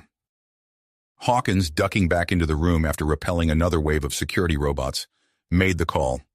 "Do it. We can hold off the robots, but if that thing gets loose, we're all dead anyway." As Daphne and the Axiom scientists raced to reactivate the defense grid, the battle against the security robots intensified. Jack and Sarah, too small to effectively fight, focused on keeping the failing systems operational, their young hands working with a speed and precision that belied their age. Outside, the ancient warship made its final approach. The landing gear, damaged beyond repair, retracted uselessly into the hull. Perry knew they had one shot at this. "Brace for impact," he roared as the ship skimmed over the planet's surface, leaving a trail of debris in its wake. With a bone-jarring crash, the warship plowed into the ground, carving a deep furrow in the alien soil before finally coming to rest. Alarms blared throughout the vessel as systems failed cascade. In the underground facility, the impact was felt as a distant rumble. Hawkins looked up, a grim smile on his face. "Cavalry's here," he muttered, before turning back to the fight at hand. The security robots pressed their attack, their outdated programming driving them forward relentlessly. The human Axiom Alliance fought with desperate courage, knowing that their only hope of survival lay in holding out long enough for the ship to reach them. Behind them, Daphne and the Axiom scientists worked feverishly to bring the defense grid online. The Nexus, now half reformed, began to stir in its chamber. As the battle raged and the clock ticked down, the fate of both the survivors and the newly arrived warship hung in the balance. The next few moments would determine whether this unlikely alliance would triumph or fall to the ancient horrors awakened on this mysterious world. The tremors from the warship's impact reverberated through the underground facility, shaking loose dust and debris. Hawkins steadied himself against a nearby console, his eyes widening as he noticed hairline cracks spreading across the walls. "Everyone, brace yourselves," he shouted, just as a deafening crack split the air. The floor beneath them shifted, sending several team members stumbling. As the shaking subsided, Hawkins noticed a faint breeze coming from one of the newly formed fissures. "Chen, get over here," he called. "I think we might have our way out." Lieutenant Chen approached, his scanner already in hand. He held it up to the crack, a look of surprise crossing his face. "Sir, this leads all the way to the surface. It's narrow, but we might be able to use it." Hawkins nodded, a plan already forming in his mind. "All right, listen up. We're going to split into teams. Chen, take a group and start exploring these new tunnels. Look for any that might give us a clear path to the surface." As Chen began organizing his team, Hawkins turned to Daphne and the Axiom scientists. "How's our containment holding?" Daphne wiped sweat from her brow, her eyes never leaving the pulsing readouts on her screen. "We've got it contained for now, but it's not stable. The Nexus is adapting somehow. It's trying to assimilate the containment field itself." One of the Axiom scientists, its silvery form shimmering with agitation, added, "If we cannot find a more permanent solution soon, the Nexus will break free, and when it does, it will be stronger than ever." Hawkins's teeth clenched as he processed this information. Keep working on it. We need options, and fast. Just then, Jack's voice crackled over the makeshift comm system. Commander Hawkins, Sarah and I found something. You need to see this. Hawkins raised an eyebrow. What is it, Jack? An armory. The boy's excitement was palpable even through the static. It's full of really advanced-looking weapons. Axiom tech, I think. This revelation sent a ripple of murmurs through the gathered survivors. Hawkins exchanged a look with the nearest Axiom warrior, who nodded in understanding. Good work, you two, Hawkins said. Stay put. We're coming to you. As they made their way through the winding corridors, the distant sound of metal feet on metal floors grew louder.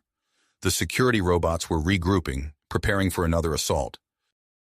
They reached the armory just as another tremor shook the facility. Inside, Jack and Sarah stood amid racks of sleek, otherworldly weaponry. The Axiom warriors moved forward, their eyes wide with recognition. These are Sentinel-class disruptors, one of them explained, lifting a rifle-like weapon from its stand. They were designed to combat the Nexus during its initial revolt. Hawkins hefted one of the weapons, feeling its surprising lightness. Then let's put them to good use. We're going to fight our way to the surface. As they armed themselves with the Axiom weapons, Hawkins outlined his plan. We'll create a diversion, draw the security robots away from Daphne and the scientist. That should buy them more time to work on containing the Nexus. The human Axiom alliance moved out, their new weapons humming with awe-inspiring energy. They encountered the first wave of security robots at a junction of corridors. The air crackled as the Sentinel disruptors came to life, unleashing streams of pulsing energy that tore through the robots' outdated defenses. As they pushed forward, leaving a trail of sparking robotic husks in their wake, Hawkins couldn't shake the feeling that they were running out of time. The tremors were becoming more frequent, and the distant roar of the Nexus grew louder with each passing minute. Meanwhile, on the planet's surface, Captain Perry led his search party through a landscape that seemed determined to kill them. The air shimmered with toxic haze, and the strange crystalline formations jutted from the ground at odd angles. Captain, one of his officers called out, gesturing to a portable scanner, I'm picking up energy signatures consistent with the facility.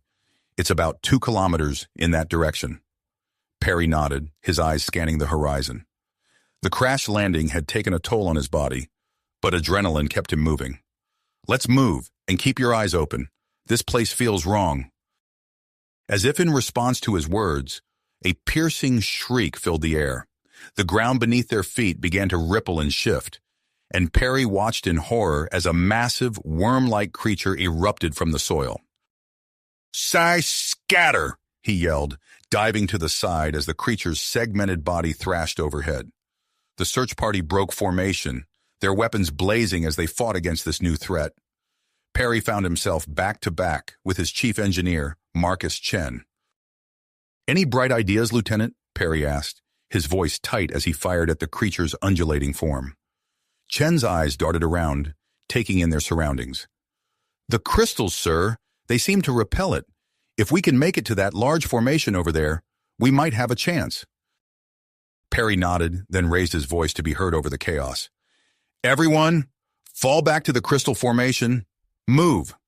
As they retreated, fighting every step of the way, Perry couldn't help but wonder what other horrors this planet had in store for them.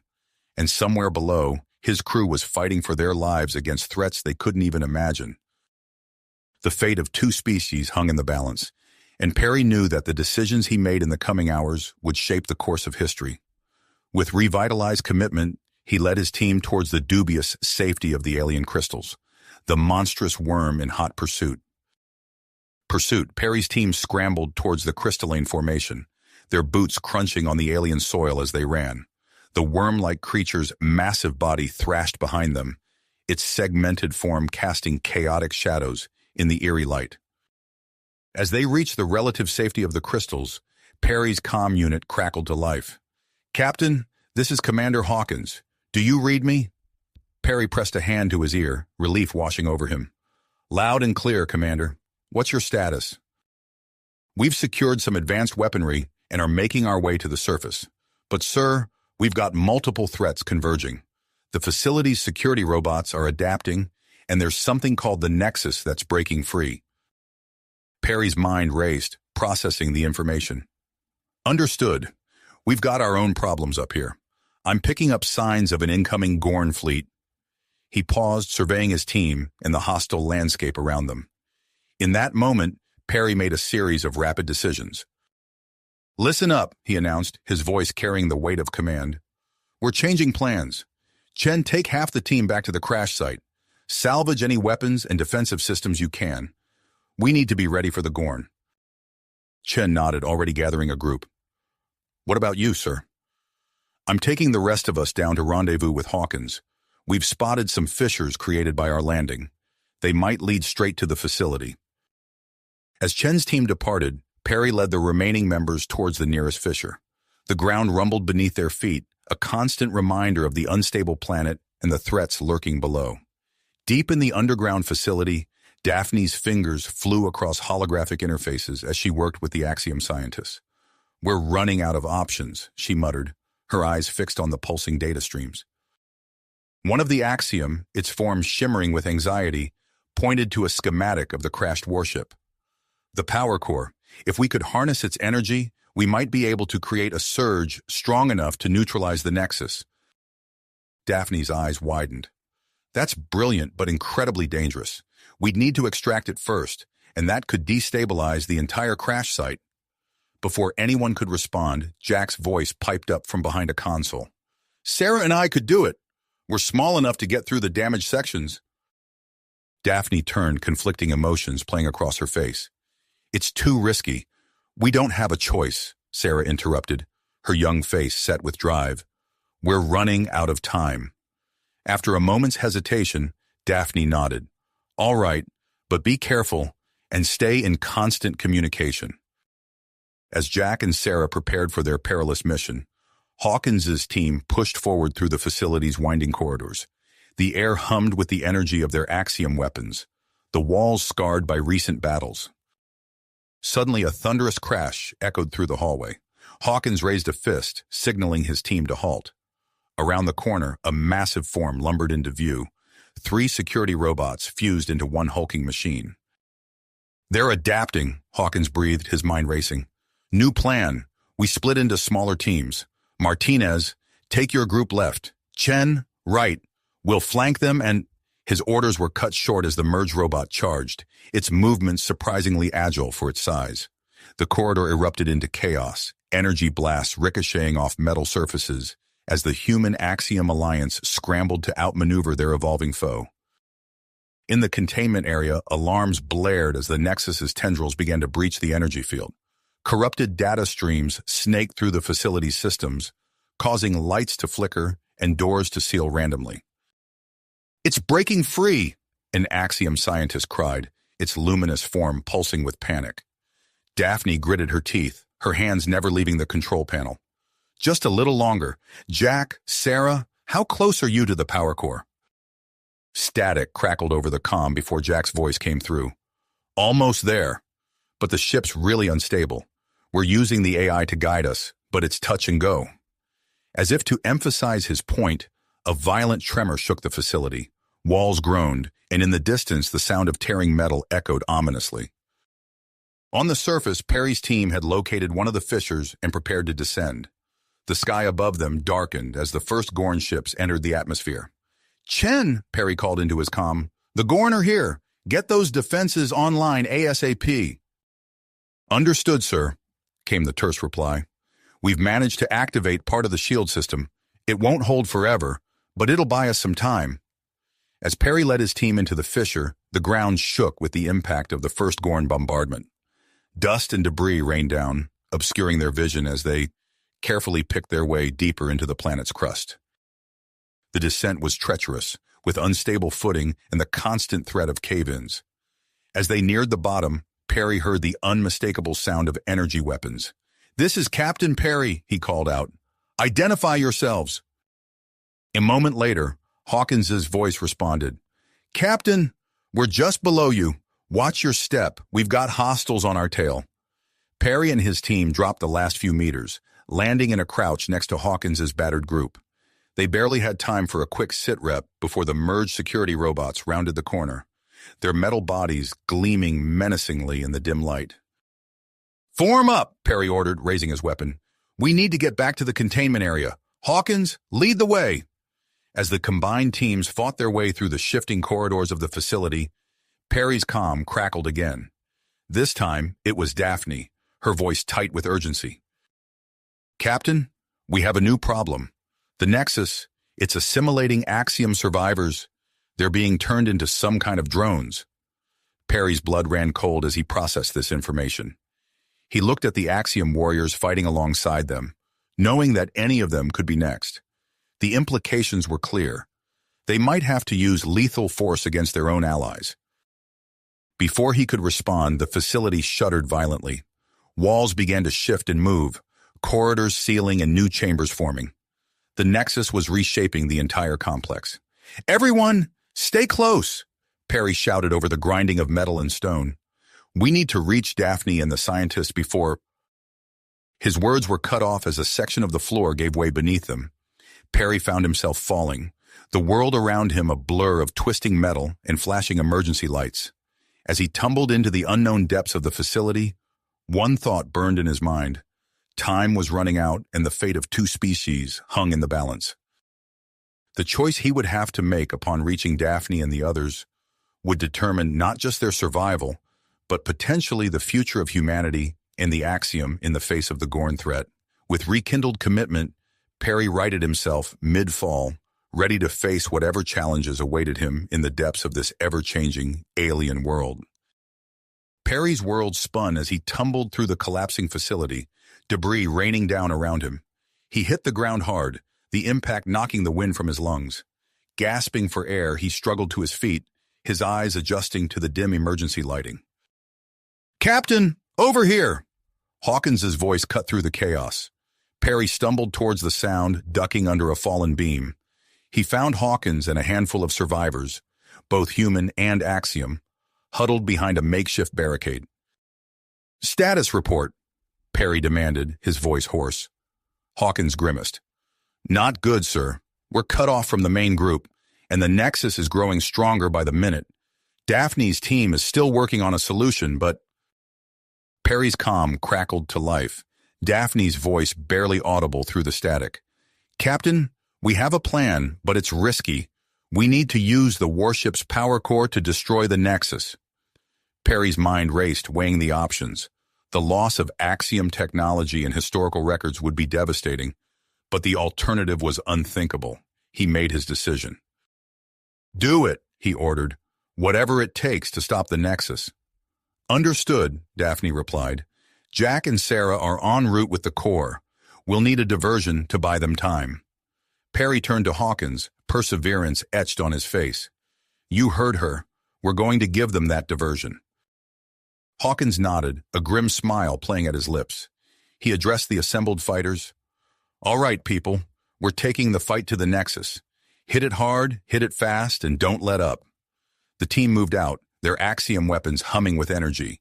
They navigated through twisting corridors, the facility's structure shifting around them as the Nexus exerted its influence. Suddenly, they burst into a vast chamber. The Nexus pulsed at its center, a writhing mass of biomechanical tendrils and corrupted technology. Assimilated Axiom drones patrolled the perimeter, their once vibrant forms now dull and lifeless. "Now!" Perry shouted. The air erupted with energy blasts as the human Axiom alliance unleashed their assault. The Nexus recoiled, its tendrils lashing out in retaliation. Perry ducked and rolled, narrowly avoiding a whip-like appendage. Hawkins coordinated the attack, his voice rising above the din. "Concentrate fire on the central mass. Don't let it regroup." As they fought, Perry's comm chimed again. It was Chen, his voice tight with tension. "Captain, we've got Gorn ships entering the atmosphere. Our defenses are barely holding." Perry gritted his teeth. "Hold the line, Lieutenant. We just need a little more time." The battle raged on, a desperate dance of survival. The Alliance suffered losses, but for every fallen comrade, they pushed harder, their commitment unbroken. Meanwhile, deep in the facility's maintenance shafts, Jack and Sarah inched forward, The warship's power core hummed ominously in their makeshift carrier. "Watch out!" Jack called, pulling Sarah back as a gout of toxic gas erupted from a ruptured pipe. Sarah fumbled with her breathing apparatus, her hands shaking. "We're not going to make it, are we?" Jack met her gaze, his young face set with commitment. "We have to. Everyone's counting on us." They pressed on, their progress slow but steady. The distant sounds of battle echoed through the shafts, spurring them forward. In the primary lab, Daphne and the remaining Axiom scientists worked feverishly. Holographic displays flickered around them, showing the facility's failing systems. An Axiom scientist collapsed, its form shimmering as the Nexus's corruption took hold. Daphne steeled herself, taking over the fallen scientist's task without missing a beat. "We're almost there," she muttered, her fingers flying across the interface. "Just a little longer." The lab doors burst open, and Jack and Sarah stumbled in, the power core between them. "We made it!" Jack exclaimed, his face flushed with exertion. Daphne rushed to help them, relief washing over her. "Great work, you two. Now let's finish this." As they began integrating the core, alarms blared. The Nexus had detected their plan and was redirecting its efforts to stop them. In the main chamber, Perry felt the shift. The Nexus's attacks became more focused, more desperate. "It knows!" he shouted to Hawkins. "We need to push harder." Just then, a new group of warriors entered the fray. Led by Commander Zarek, the elite Axiom fighters unleashed a barrage of advanced weaponry that staggered the Nexus. Perry quickly coordinated with Zarek, adapting their strategy to incorporate the new allies. The tide of battle began to turn, but time was running out. Back in the lab, Daphne's face fell as she analyzed the power core's readings. "No, no, no! This won't work. The energy signatures are incompatible." She explained the situation to Perry over the comm, her voice tight with frustration. "We need a containment field, but someone will have to activate it manually, from inside." Perry's heart sank as he realized the implications. Before he could respond, the Nexus launched a massive counterattack. Waves of drones and corrupted systems threatened to overwhelm their position. As Perry rallied his forces, he knew he faced an impossible choice. The fate of two species hung in the balance, and the clock was ticking. The battle for survival had reached its most critical moment, and the next decision would determine everything. Perry's mind raced as he processed Daphne's words. The need for a manual activation of the containment field from within meant certain death for whoever took on the task. As the chamber shook with another assault from the Nexus, Perry made his decision. "I'll do it," he said, his voice firm despite the chaos around them. "As your commanding officer, it's my responsibility to see this through." Hawkins opened his mouth to protest, but Perry cut him off with a sharp gesture. "Lieutenant Commander, I'm transferring command of the remaining human forces to you. Get our people out of here." As Perry prepared to enter the containment chamber, Jack and Sarah rushed towards him, their young faces etched with dedication. "Captain, wait!" Jack called out, panting from the exertion. "We found another way." Sarah nodded eagerly, her eyes bright with excitement despite the dire circumstances. "We can use the neural interface from your battlesuit to activate the field remotely." Perry hesitated, his hand on the chamber door. "Explain." The children quickly outlined their plan, describing how they could combine Axiom technology with Perry's suit to create a remote activation system. It was risky, but it offered a chance to destroy the Nexus without sacrificing Perry. Daphne and the Axiom scientists huddled around a holographic display, rapidly analyzing the proposal. After a tense moment, Daphne looked up, her expression a mix of hope and urgency. "It could work," she said, her fingers already flying across the interface. "We'll need to modify the containment system, but it's our best shot." Perry nodded, his decision made. "Do it." The chamber erupted into frenzied activity as the team worked to implement the new plan. Daphne coordinated with the Axiom scientists, their luminous forms pulsing with increased intensity as they pushed their abilities to the limit. Meanwhile, in the main battle arena, Commander Zarek's elite Axiom warriors unleashed a barrage of advanced weaponry against the Nexus. The air crackled with energy as their attacks found their mark, causing the biomechanical entity to writhe and recoil. "Target those nodules," Zarek shouted, his voice carrying over the din of battle. "The scientists say they're key to its regenerative abilities." The Axiom warriors adjusted their aim, focusing their fire on the pulsing growth scattered across the Nexus's form. Each successful hit caused a ripple of disruption through the entity, slowing its advance. But the Nexus was far from defeated. It lashed out with tendrils of corrupted energy, assimilating fallen Axiom warriors and turning them against their former comrades. The casualties mounted as the battle intensified, the air thick with the acrid smell of ozone and the cries of the wounded. On the surface, Lieutenant Chen's voice crackled over the comm system, strained but determined. "Captain, the Gorn have breached the outer defenses. We're initiating emergency protocols now." Perry acknowledged the report, his fists tight. "Hold them off as long as you can, Lieutenant. We're almost ready here." In the heart of the facility, Perry donned his modified battlesuit, the neural interface humming to life as it connected with the Axiom technology. Jack and Sarah positioned themselves in a protected alcove near the power core, their small forms dwarfed by the massive machinery around them.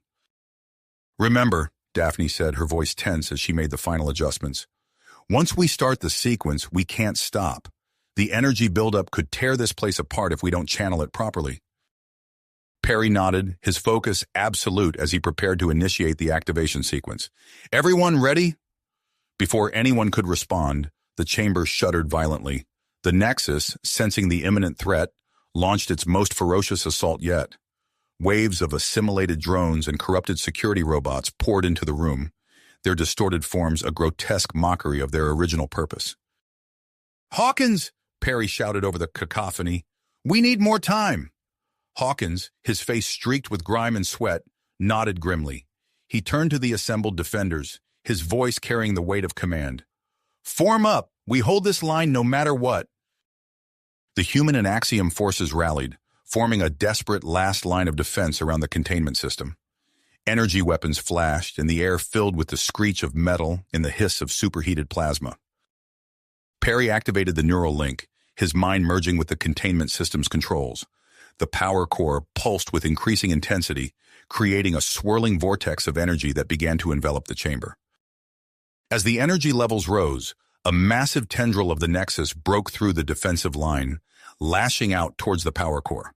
Without hesitation, Jack leaped from his protected position, his small hands working furiously to reroute power and maintain the integrity of the containment field. "Jack, no!" Sarah cried, reaching out to pull her friend back to safety. The boy's face contorted in pain as he was exposed to dangerous levels of energy, but he held firm, his actions saving the activation sequence from disruption. With a final surge of will, Perry executed the command. A blinding flash of light erupted from the power core, expanding outward in a sphere of pure energy. The Nexus, caught in its embrace, began to disintegrate, its biomechanical structure torn apart at the molecular level. As the light faded, an eerie silence fell over the chamber.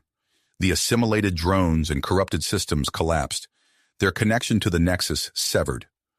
Perry blinked, his vision slowly clearing as he took in the aftermath of their audacious attempt.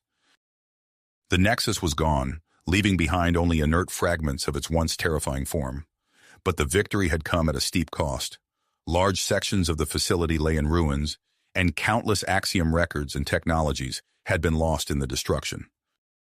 Before they could fully process their success, Chen's voice crackled over the comm once more, filled with urgency.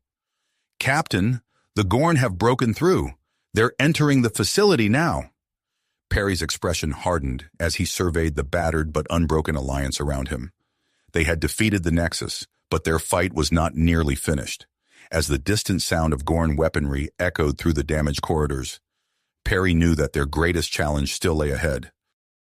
Ahead, the distant rumble of Gorn weaponry grew louder, punctuated by the sharp reports of human and Axiom energy weapons. Perry's mind raced as he assessed their dire situation. The victory against the Nexus had left them battered and exhausted, but there was no time to rest. He turned to Hawkins, his voice steady despite the chaos around them. "Lieutenant Commander, establish defensive positions at key intersections. Use the damaged structure to our advantage. Create choke points and kill zones to slow their advance. Hawkins nodded, already moving to carry out the orders. Yes, sir. We'll make them pay for every inch. As Hawkins organized the remaining human and Axiom fighters, Commander Zarek approached Perry, his luminous form pulsing with urgency. Captain, I have a suggestion, the Axiom warrior said. We can use the facility's environmental controls against the Gorn. There's a non-toxic but highly irritating gas we can release in certain sections. It won't harm us, but it will disorient their troops. Perry considered the proposal for a moment before nodding. Do it. Anything that gives us an edge. Take your team and reprogram the systems.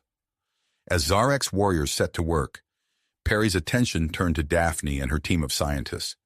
They were frantically gathering portable devices and data storage units, their faces etched with grit. Daphne, focus on salvaging as much Axiom tech and data as you can, Perry instructed.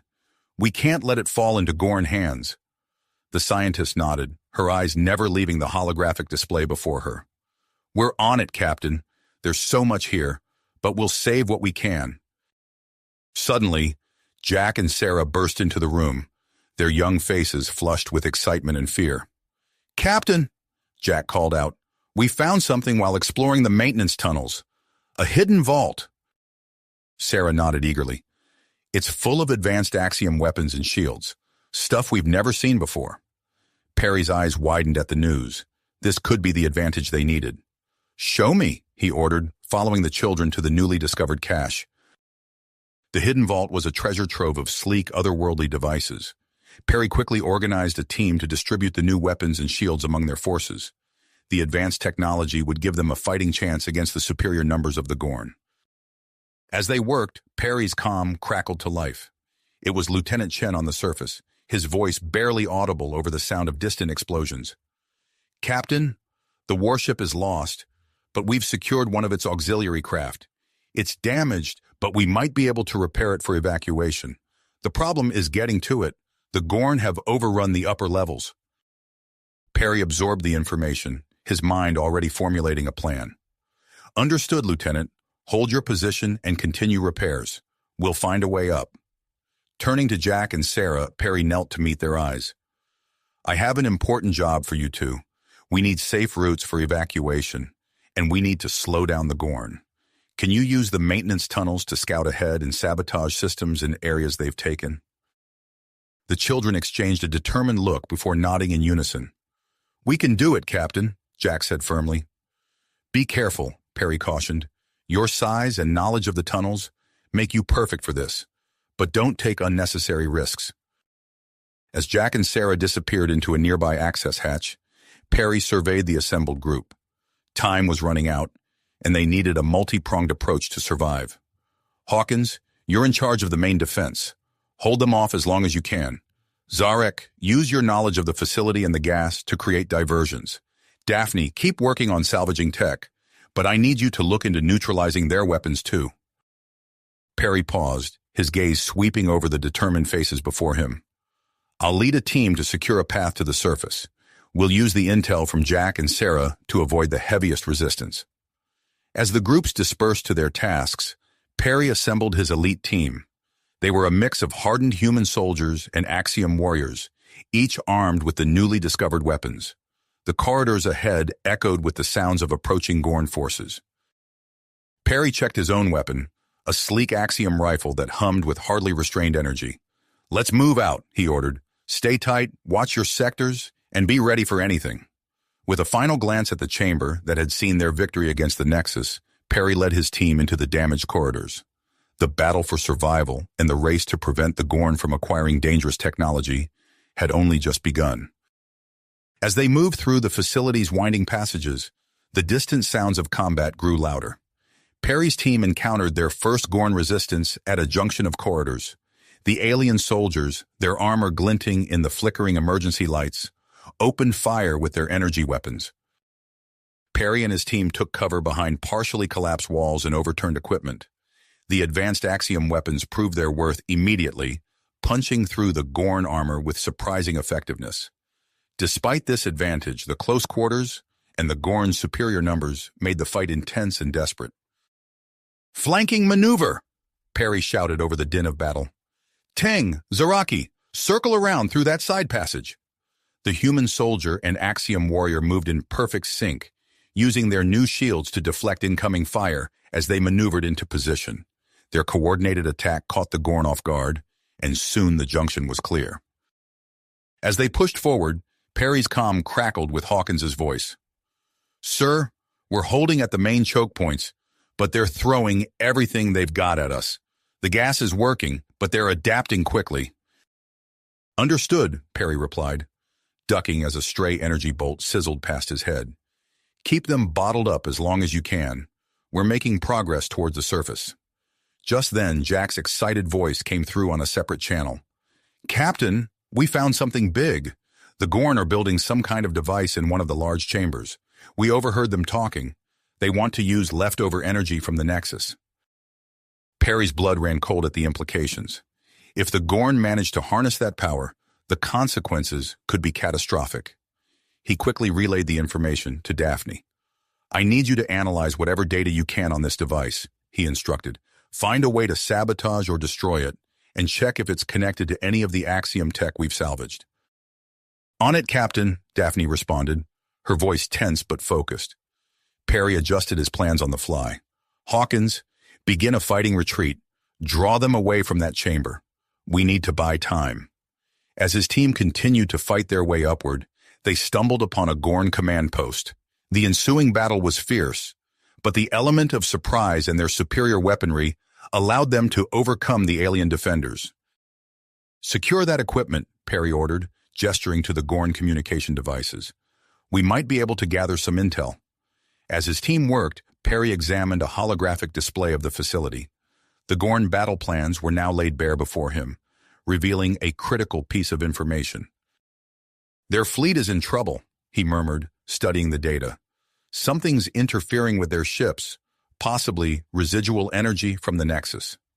This new information sparked a glimmer of hope. If they could reach the surface, they might have a chance to escape. But first, they had to deal with the mysterious Gorn device and extract as much Axiom knowledge as possible. Perry's mind raced as he weighed their options. The fate of two species hung in the balance, and every decision could mean the difference between survival and annihilation. As the sounds of battle echoed through the facility, Perry knew that their greatest challenges still lay ahead. Perry's eyes hardened as he processed the gravity of their situation. The Gorn device presented a new, potentially catastrophic threat that demanded immediate action. Zarek, Perry called over the comm, his voice taut with urgency. I need your team to infiltrate the chamber housing that Gorn device. We can't let them harness the Nexus energy. Understood, Captain, the Axiom commander responded, his normally melodious voice strained from the ongoing battle. We'll use the environmental controls to mask our approach. Perry turned to his assembled team, their faces etched with dedication and fatigue.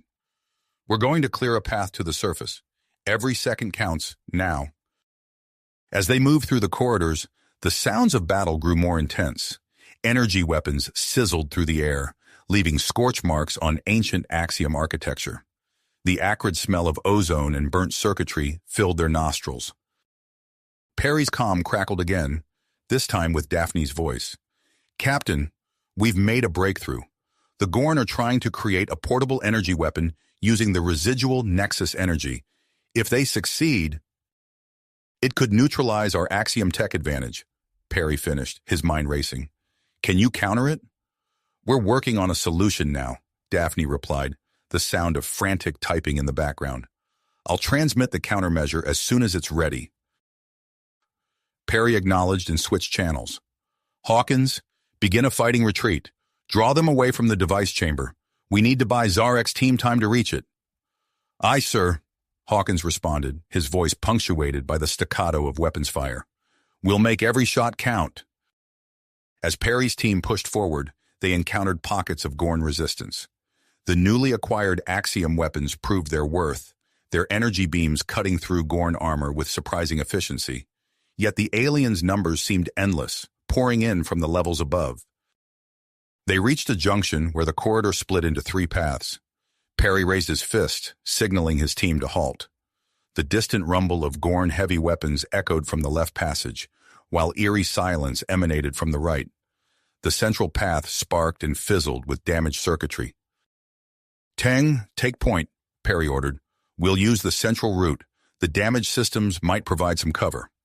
As they advanced, Perry's mind raced through contingencies. The fate of 2 species hung in the balance, and the weight of command pressed heavily on his shoulders. Suddenly, Jack's voice came through on the comm, breathless with excitement and fear. "Captain, we've rigged some of the maintenance systems to overload. It should slow down the Gorn in sectors 7 through 9. "Good work," Perry replied, allowing himself a small smile. The children's resourcefulness continued to impress him. Stay hidden and keep disrupting their operations. They emerged into a vast chamber, its vaulted ceiling disappearing into darkness above. Axiom technology, now damaged and sparking, lined the walls. On the far side, a group of Gorn soldiers guarded a makeshift barricade. Perry signaled his team to take cover behind fallen debris. He was about to give the order to engage when his comm chirped urgently. "Captain!" Chen's voice came through, strained and punctuated by the sound of distant explosions. "The auxiliary craft is nearly repaired, but we've got a massive Gorn force converging on our position. We've got less than an hour before we're overrun." Perry's heart raced as he processed this new information.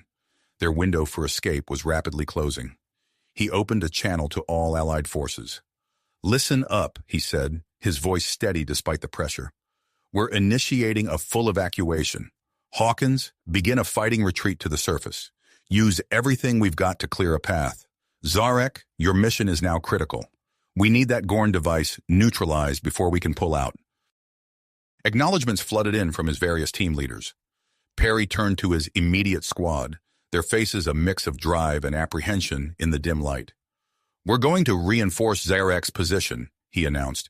"The success of this mission now hinges on taking out that device. Move out." They surged forward, catching the Gorn guards by surprise. Energy weapons flared in the cavernous space, creating a dazzling light show of destruction. Perry's team moved with practiced precision, their Axiom weapons cutting through the Gorn defenses. As they fought their way through the facility's winding corridors, Perry witnessed the devastating toll of the battle. Once pristine halls were now scarred and broken, littered with debris and the fallen from both sides. The air was thick with smoke and the acrid smell of weapons fire. They rounded a corner and found themselves facing a heavily fortified Gorn position. Energy bolts sizzled past, forcing them to take cover. Perry spotted a familiar figure crouched behind a fallen column. Zarek, his luminous form dimmed and flickering. "Zarek!" Perry called out, ducking as a bolt of energy scorched the wall above his head. "Status report!" The Axiom commander turned, revealing a nasty wound across his torso. Despite his injury, his voice remained steady. "We're pinned down, Captain. The Gorn have concentrated their forces here. They know we're after the device." Perry nodded grimly. "We'll break through together. Daphne's developed a countermeasure. We need to get it uploaded to that device." As if on cue, Perry's comm lit up with Daphne's voice. "Captain, the countermeasure is ready. I'm transmitting it now, but there's a complication. We're detecting a massive energy buildup in the chamber. The Gorn might be trying to overload the device." Perry's blood ran cold as he realized the implications. If the device exploded, it could bring down the entire facility, and their only route to the surface. They were out of time. "All units, this is Captain Perry," he broadcast, his voice cutting through the chaos of battle. "We're making our final push. Everything depends on reaching that device. Whatever happens, we stop the Gorn here and now." With a nod to Zarek, Perry raised his weapon. "On my mark," he said, tension coiling in every muscle. 3, 2, 1, mark. As one, the combined human and Axiom forces surged forward, their weapons blazing. The chamber ahead erupted in a storm of energy and destruction, the fate of 2 species hanging in the balance. Perry led the charge, knowing that the next few moments would determine whether they escaped this planet or perished in its depths. With a deep breath, Perry made his decision. "Uploading the countermeasure now," he announced, his fingers flying over the interface of his wrist computer. The device's energy levels continued to climb, the ominous hum growing louder with each passing second. Zarek's eyes widened. "Captain, the risk is necessary," Perry finished, his face hardened. "We can't let the Gorn have this technology." The upload completed just as the device reached critical levels. For a moment, nothing happened. Then, a blinding flash of light erupted from the center of the chamber, forcing everyone to shield their eyes. Instead of the expected explosion, a massive wave of energy pulsed outward, washing over everything in its path. The effect was immediate and startling. Gorn weapons sputtered and died, their communication devices went silent, and even some of the Alliance's salvaged Axiom tech began to malfunction. "What's happening?" Tang shouted, his rifle emitting sparks. Before Perry could respond, the facility itself seemed to come alive. Alarms blared, and automated voices in an unknown language echoed through the corridors. The ground beneath their feet trembled as entire sections of the complex began to collapse. "All units, evacuate immediately," Perry commanded over the comm. "Head for the extraction points." As if to punctuate his order, a massive piece of ceiling crashed down nearby, narrowly missing Zarek. The Axiom commander stumbled, his wound clearly taking its toll. "Go!" Zarek urged, gesturing towards the exit. "My warriors and I will cover your retreat." Perry hesitated for a split second, then nodded grimly. "Your sacrifice won't be forgotten." As they raced through the crumbling facility, Perry's team encountered a new, unexpected threat. Ancient Axiom defense systems, awakened by the energy surge, sprang to life. Sleek, hovering drones appeared from hidden compartments, their weapons targeting both Alliance forces and Gorn alike. "Take cover!" Perry shouted as a barrage of energy bolts rained down on them. They dove behind a fallen column, the acrid smell of ozone filling the air as the drone's attacks left scorch marks on the walls around them. "Daphne," Perry called over the comm, "we need a way past these defenses." "Working on it, Captain," came the strained reply. "The energy surge affected our systems too, but we're adapting, transmitting shield modifications to your suits now." A moment later, Perry's armor emitted a soft hum, a faint blue field shimmering around him. He nodded to his team, and they pressed forward, the modified shields deflecting the worst of the drone attacks. As they fought their way upward, Perry received scattered reports from across the facility. Hawkins was leading the main group towards the surface, using the confusion to break through Gorn lines. Jack and Sarah were guiding smaller teams through maintenance tunnels, avoiding the worst of the fighting.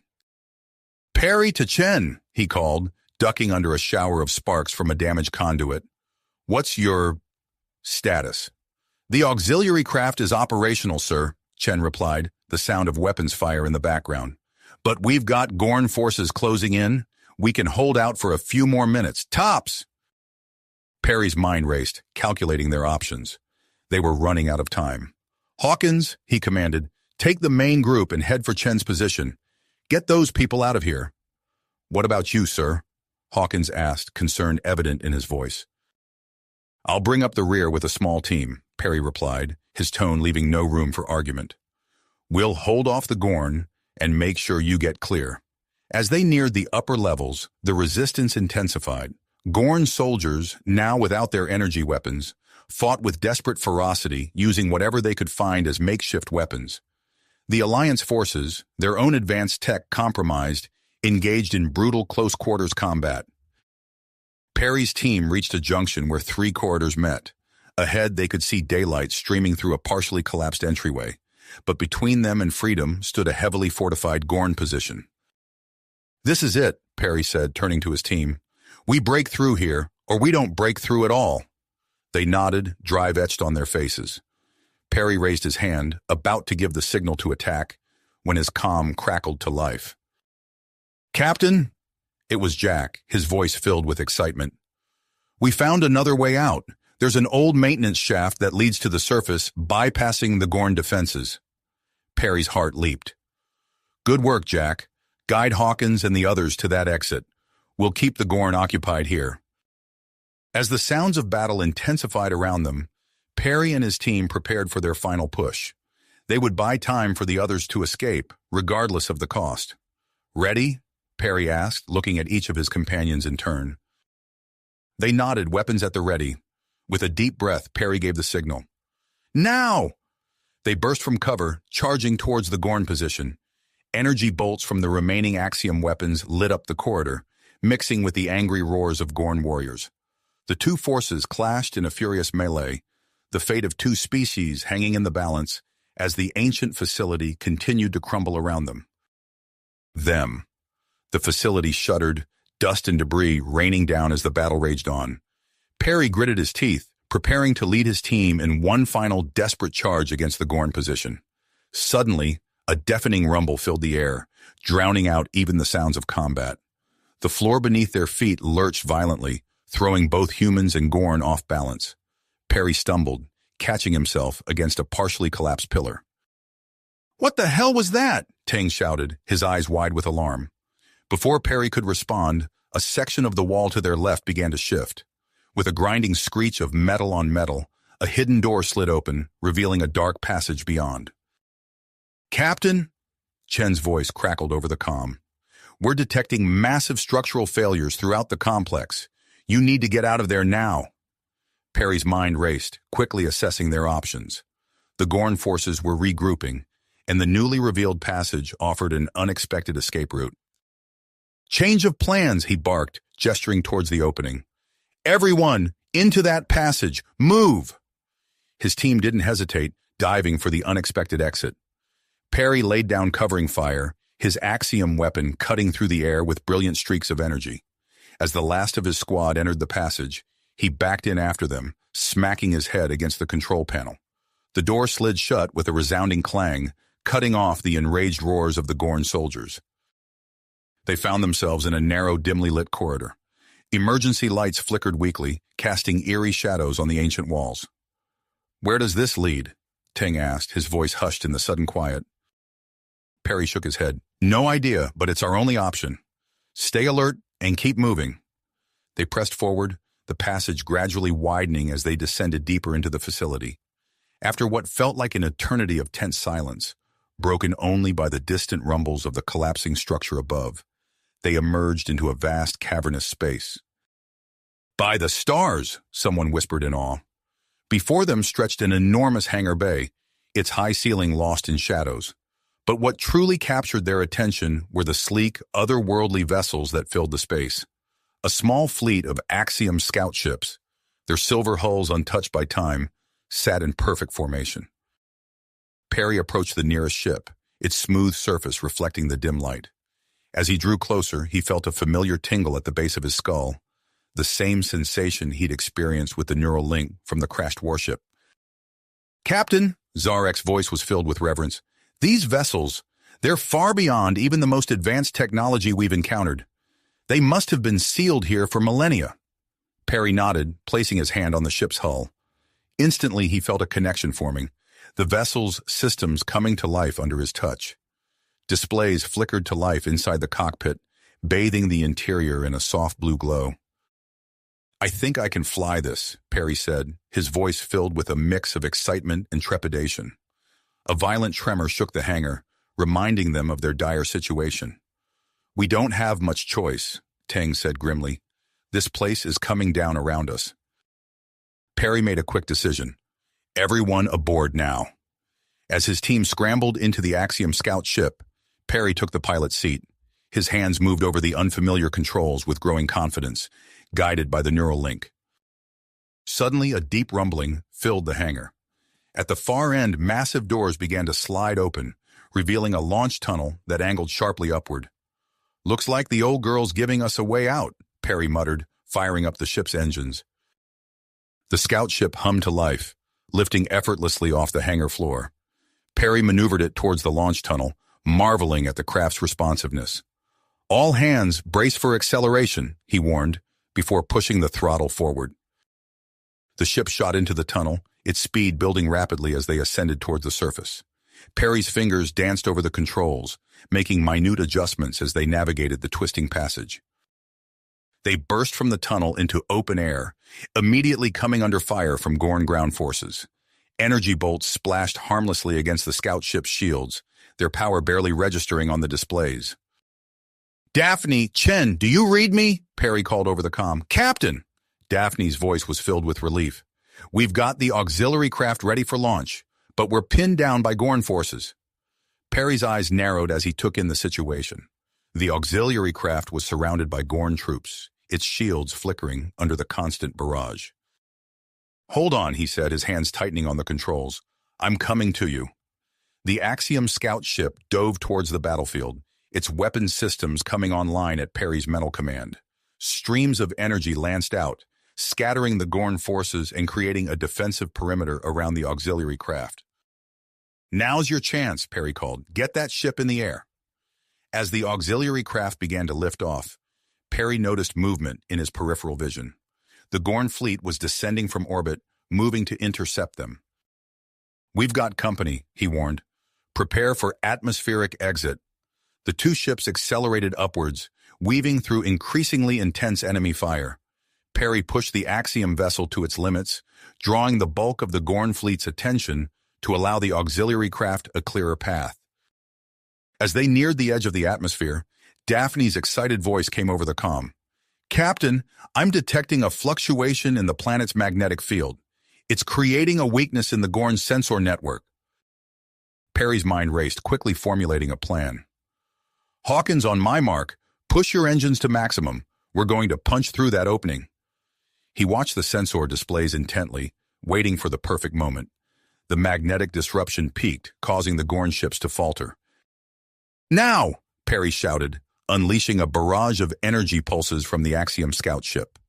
The weapons fire tore through the weakened Gorn defenses, clearing a path. Both human vessels surged forward, their engines straining as they broke free of the planet's gravity well and entered the vastness of space. As the immediate threat receded, Perry allowed himself a moment of relief. They had escaped the planet, but their ordeal was not nearly finished. The Gorn fleet, momentarily disoriented, was already regrouping for pursuit. Status report, Perry called, his eyes scanning the unfamiliar systems of the Axiom ship. Auxiliary craft sustained damage, but we're space-worthy, Hawkins reported. But, sir, we can't outrun that fleet for long. Perry nodded grimly, knowing the difficult decisions that lay ahead. They needed a safe haven to regroup and assess their newfound Axiom technology. But more importantly, they needed a plan to turn the tables on the Gorn threat once and for all.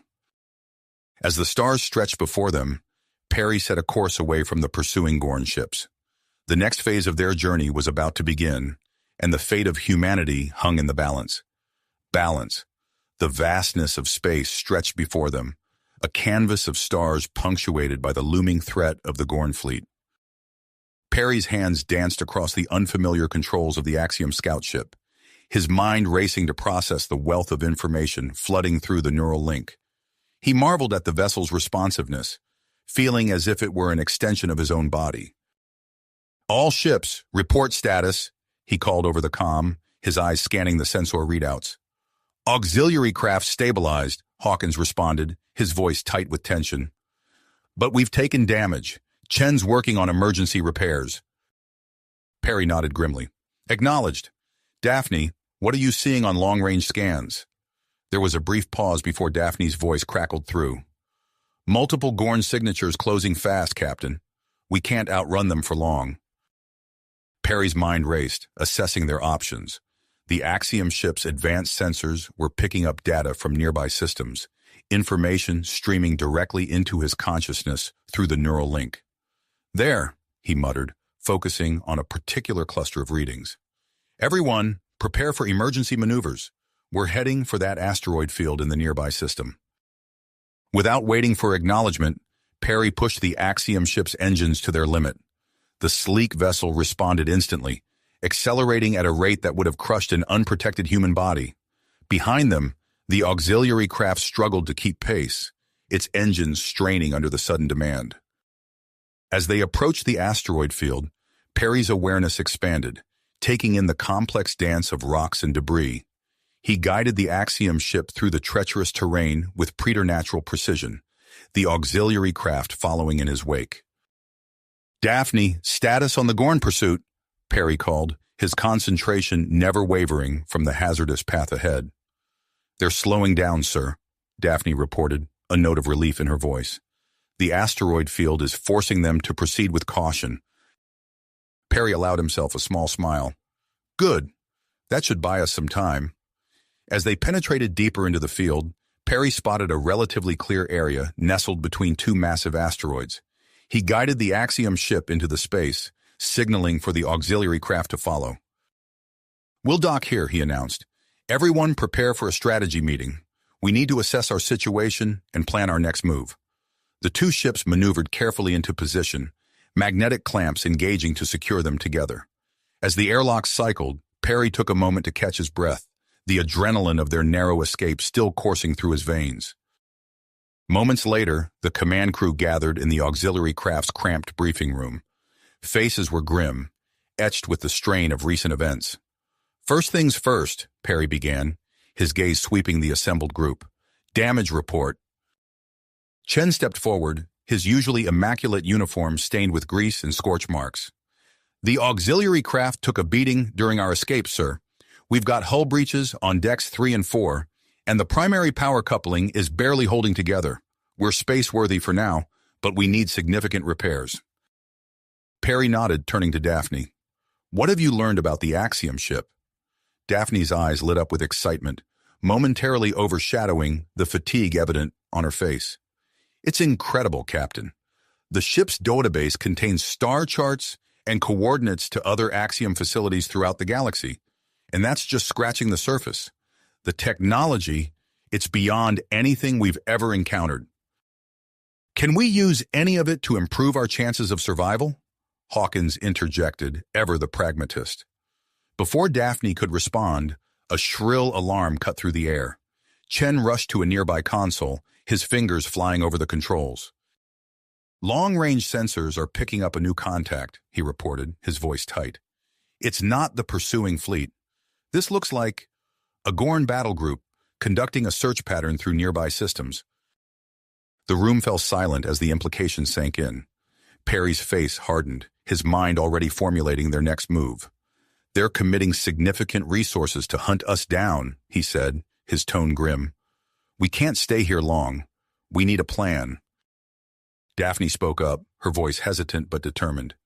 Captain, among the Axiom coordinates, there's mention of a deep space station hidden in a remote nebula. Its location was unknown to both humans and Gorn. It could provide us with a secure base of operations. Perry considered this, weighing the risks and potential benefits. How far? Several Gorn-controlled sectors away, Daphne admitted.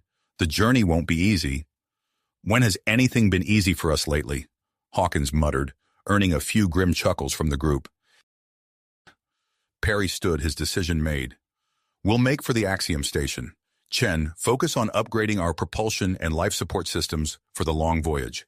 Daphne, I want you and your team working on deciphering more of the Axiom ship's systems, particularly its stealth and defensive capabilities.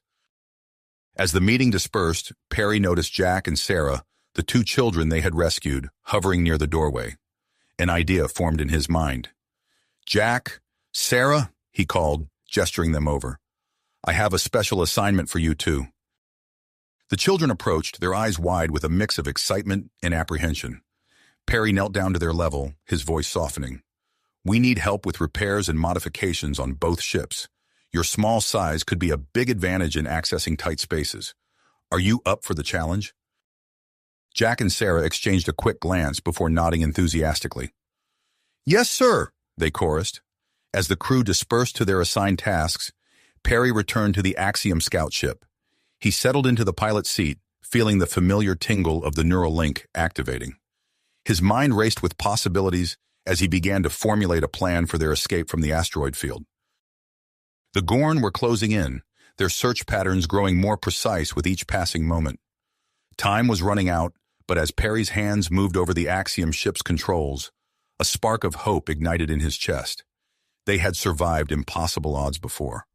Somehow, they would find a way to do it again. Again. With renewed perseverance, Perry initiated the next phase of their escape plan. All hands, prepare for departure, he announced over the comm. We're going to push through the Gorn defenses and make a run for it. As the crew scrambled to their stations, Perry's mind interfaced with the Axiom ship's systems. He felt a surge of energy as the vessel's advanced stealth technology activated, enveloping both ships in a sensor-dampening field. "Daphne, are you ready with those evasive maneuvers we discussed?" Perry asked, his fingers hovering over the controls. "Calculations complete, Captain," Daphne replied, her voice steady despite the tension. "Uploading the sequence to your neural link now." Perry felt the data flow into his mind, complex patterns and trajectories unfolding before his eyes. With a deep breath, he engaged the engines, guiding both ships out of their hiding place in the asteroid field.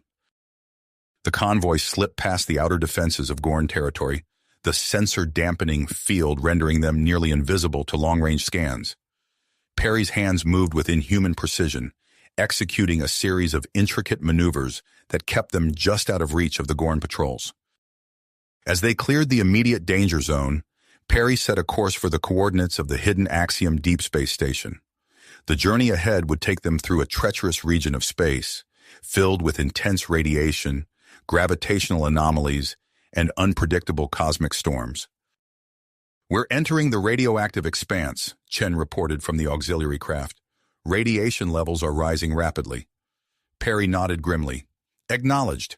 The natural hazards should provide us with additional cover. Maintain current course and speed." As they navigated through the hazardous region, alarms suddenly blared on the auxiliary craft. Chen's voice came through the comm, tinged with urgency. "Captain, we've got a critical failure in our life support systems." Perry's mind raced, quickly assessing their options. "Chen, how long can you sustain the crew?"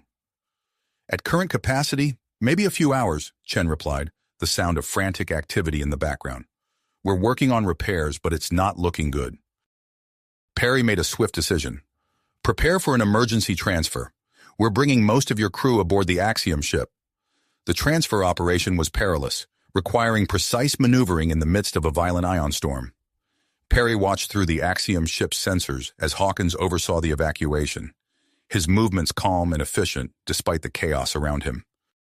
Suddenly, a surge in the storm's intensity caused a breach in the docking seal. Perry's heart raced as he watched Hawkins leap into action, grabbing a group of crew members moments before they were sucked into space. The lieutenant's quick thinking saved lives, but at a terrible cost. "Hawkins is down," came a shout over the comm. "Massive radiation exposure." With the transfer complete and Hawkins safely aboard, Perry resumed their journey. The convoy pushed deeper into the hazardous region, the Axiom ship's advanced sensors mapping a safe route through the cosmic minefield. Days passed in tense silence, broken only by status reports and the occasional alarm as they navigated particularly dangerous areas. Perry split his attention between piloting the ship and monitoring Hawkins's condition in the makeshift medical bay. As they approached the coordinates of the Axiom station, a massive debris field loomed before them. The fragments of destroyed ships and station components created a labyrinth of twisted metal and dormant technology. "Scans show a mix of Axiom, Gorn, and unknown alien tech," Daphne reported, her voice filled with awe. "This must have been the site of an epic battle." Perry guided the convoy into the field, using the Axiom ship's sensors to plot a safe course. The going was slow, with each movement carefully calculated to avoid collision with the electromagnetically active debris. Suddenly, multiple objects appeared on their sensors, closing fast. Perry tensed, fearing Gorn pursuers had finally caught up to them. But as the objects drew near, their true nature became clear. "Axiom defense drones," Daphne breathed, her eyes wide as she studied the readouts. They're forming a defensive perimeter around us." Perry's mind raced as he considered their options. The drones circled the Axiom ship protectively, but regarded the auxiliary craft with clear hostility. He knew he had to act fast to prevent the ancient machines from attacking their companions. "Daphne, find me a way to communicate with these drones," Perry ordered. "Chen, prepare for a full systems integration with the Axiom ship. We need to convince these defenses we're all on the same side." As Daphne worked to establish a connection with the drones, Perry initiated the risky integration process. The auxiliary craft systems slowly merged with the Axiom ship, creating a unified entity that the drones might recognize as friendly. Time seemed to stretch as they worked, the defense drones maintaining their threatening posture. Perry could almost feel the weight of the Axiom Station's gaze upon them, judging their worthiness to enter its long-hidden halls. Finally, with a series of chirps and flashes, the drones acknowledged the integrated convoy as allies. They formed a protective escort, guiding the human vessels through the last stretches of the debris field. As they emerged from the field's edge, the Axiom Deep Space Station came into view. It hung suspended in the heart of a dense nebula, its massive form a testament to the technological prowess of its creators. Lights flickered to life across its surface, awakening from millennia of slumber. The station's docking bays yawned open, a silent invitation to the weary human crew. As Perry guided their ships towards the entrance, he couldn't shake the feeling that they stood on the precipice of something monumental. The secrets of the Axiom civilization lay waiting within those ancient halls, holding the potential to turn the tide in their fight against the Gorn. Yet even as hope surged through him, Perry remained vigilant. The challenges they had faced so far had been formidable, but he suspected they were merely a prelude to what awaited them inside the station. And somewhere out in the void, the Gorn still hunted, their relentless pursuit ever present in the back of his mind. With steady hands, Perry aligned their approach vector, preparing to dock with the Axiom Station. As the magnetic clamps engaged, securing their ships to the ancient structure, he allowed himself a small smile. They had made it this far against impossible odds. Whatever trials lay ahead, he had faith in his crew's ability to face them head-on. The airlock cycled, and Perry took a deep breath, preparing to step into the unknown. The next chapter of their journey was about to begin, and the fate of humanity hung in the balance. Balance. The massive airlock doors parted with a hiss, revealing a cavernous docking bay bathed in soft blue light. Perry led the way, his footsteps echoing in the vast chamber. The rest of the crew followed, their expressions a mix of awe and trepidation. As they moved deeper into the station, dormant systems sprang to life around them. Holographic displays flickered into existence, casting an ethereal glow on the metallic walls. "Daphne, what can you tell us about this place?" Perry asked, his eyes scanning the unfamiliar surroundings. Daphne's fingers danced over a nearby console, her brow furrowed in concentration. "It's incredible, Captain. The technology here is leagues beyond anything we've encountered. I'm detecting multiple levels, advanced life support systems, and... wait, there's something else." Before she could elaborate, Lieutenant Chen's voice crackled over the comm. "Captain, I've got a team assessing the power core. It's functional, but barely. We'll need to divert resources to get it up to full capacity." Perry nodded, making a mental note. "Understood, Chen. Prioritize critical systems for now. We need to establish a secure foothold before we can worry about anything else." As they pressed on, the station seemed to awaken further. Lights brightened, and the hum of machinery grew more pronounced. Perry couldn't shake the feeling that the ancient structure was studying them as much as they were exploring it. Their path led them to a vast chamber dominated by a central computer core. Holographic displays sprang to life as they entered, filling the air with streams of data. Daphne's eyes widened as she approached the main interface. "Captain, this is it. The station's primary database. With what we learned from the scout ship, I might be able to access it." Perry gestured for her to proceed. As Daphne worked, he turned to address the security team. "Fan out and secure the perimeter. Report any anomalies immediately." Minutes ticked by as Daphne interfaced with the alien system. Suddenly, she gasped. "Captain, you need to see this." Perry moved to her side, studying the holographic display. His eyes widened as he took in the information. "Is this accurate?" Daphne nodded, her voice tinged with excitement. The Axiom civilization. Their reach was vast, and these defense capabilities, if we can reactivate them, we might stand a chance against the Gorn. Their discussion was interrupted by Chen's voice over the comm. "Captain, we've got a situation in the lower levels. You'd better come see this." Perry and a small team made their way to Chen's location, guided by the station's newly awakened navigation systems. They found the lieutenant standing before a sealed chamber, his expression a mix of disbelief and concern. "Sir, we've detected life signs inside," Chen reported, gesturing to the door. Multiple stasis pods, all active. Perry approached the chamber, his mind racing with possibilities. Can we open it safely? Chen nodded, his fingers already working the controls. I believe so, sir, but we should proceed with caution. The chamber door slid open with a soft hiss, revealing rows of sleek cylindrical pods. Inside each, a humanoid figure floated in suspended animation. Perry's breath caught in his throat as he realized the implications. Surviving members of the Axiom species, Daphne whispered, her voice filled with wonder. Perry studied the pods, weighing their options. The potential knowledge these beings could provide was immeasurable, but so too were the risks of reviving an unknown alien species. After a moment of contemplation, Perry made his decision. We'll revive one. Daphne, work with the medical team to initiate the process. Choose a pod that appears to contain a high-ranking individual. We need someone who can provide us with crucial information. As the revival process began, Perry returned to the command center to oversee the station's reactivation. Hours passed in a flurry of activity, with crew members working tirelessly to bring ancient systems back online. Suddenly, alarms blared throughout the station. Perry rushed to the main display, his heart racing. Report! Chen's voice came through, tight with tension. Long-range sensors are picking up a massive Gorn fleet, sir. They're on an intercept course. Perry's mind raced, formulating a plan. How long do we have? At their current speed, less than 48 hours, Chen replied. Just then, Daphne's voice cut in. Captain, the revival process is complete. Our Axiom guest is awake and responsive. Perry took a deep breath, squaring his shoulders. Bring him to the command center. We need answers, and we need them now. As he waited for Daphne to arrive with their Axiom ally, Perry gazed out at the stars visible through the station's massive viewport. The Gorn fleet was out there, closing in. Whatever secrets this station held, whatever power the Axiom civilization had once wielded, they needed to unlock it fast. The future of humanity now hinged on the knowledge of an ancient alien and the power of a long-dormant space station.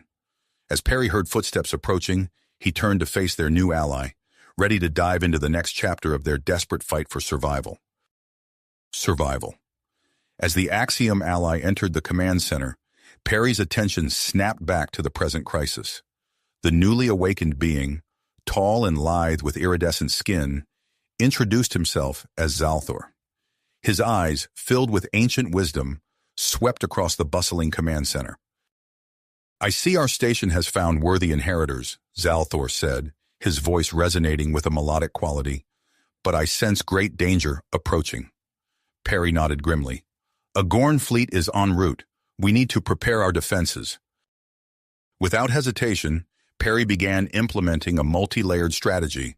He turned to Chen, who stood ready at a nearby console. Lieutenant, activate the station's shield generators.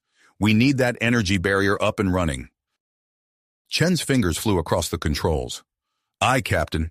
Initiating shield startup sequence now. As Chen worked, Perry addressed Daphne and Zalthor. We need to locate the missing components for the Axiom superweapon. It might be our only chance against a fleet that size. Daphne's eyes lit up with excitement. Captain, we've made a breakthrough. One crucial piece is hidden in a nearby asteroid field. Zalthor nodded in confirmation. A safeguard against enemy capture. Clever. Perry wasted no time. He opened a comm channel to the medical bay. Hawkins, how are you feeling? The lieutenant's voice came through, still weak but determined. Ready for action, sir. Good. I need you to lead a team to retrieve that component. Take the Axiom scout ship. You'll need its capabilities. As Hawkins assembled his team, Perry turned his attention back to the station's defenses. The massive structure hummed with energy as long-dormant systems sprang to life. Outside, a shimmering energy barrier blossomed around the station, its blue glow a stark contrast against the backdrop of space. Chen's voice cut through the command center's controlled chaos. Shield generators online, Captain, but we're pushing the power grid to its limits. Perry nodded, his mind already racing to the next task.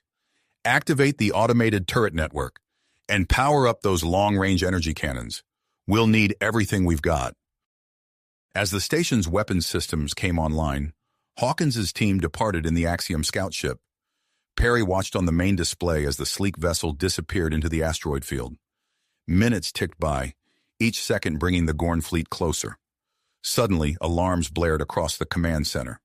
Chen's voice rang out, tinged with urgency. Multiple contacts emerging from the asteroid field. They're engaging Hawkins's ship.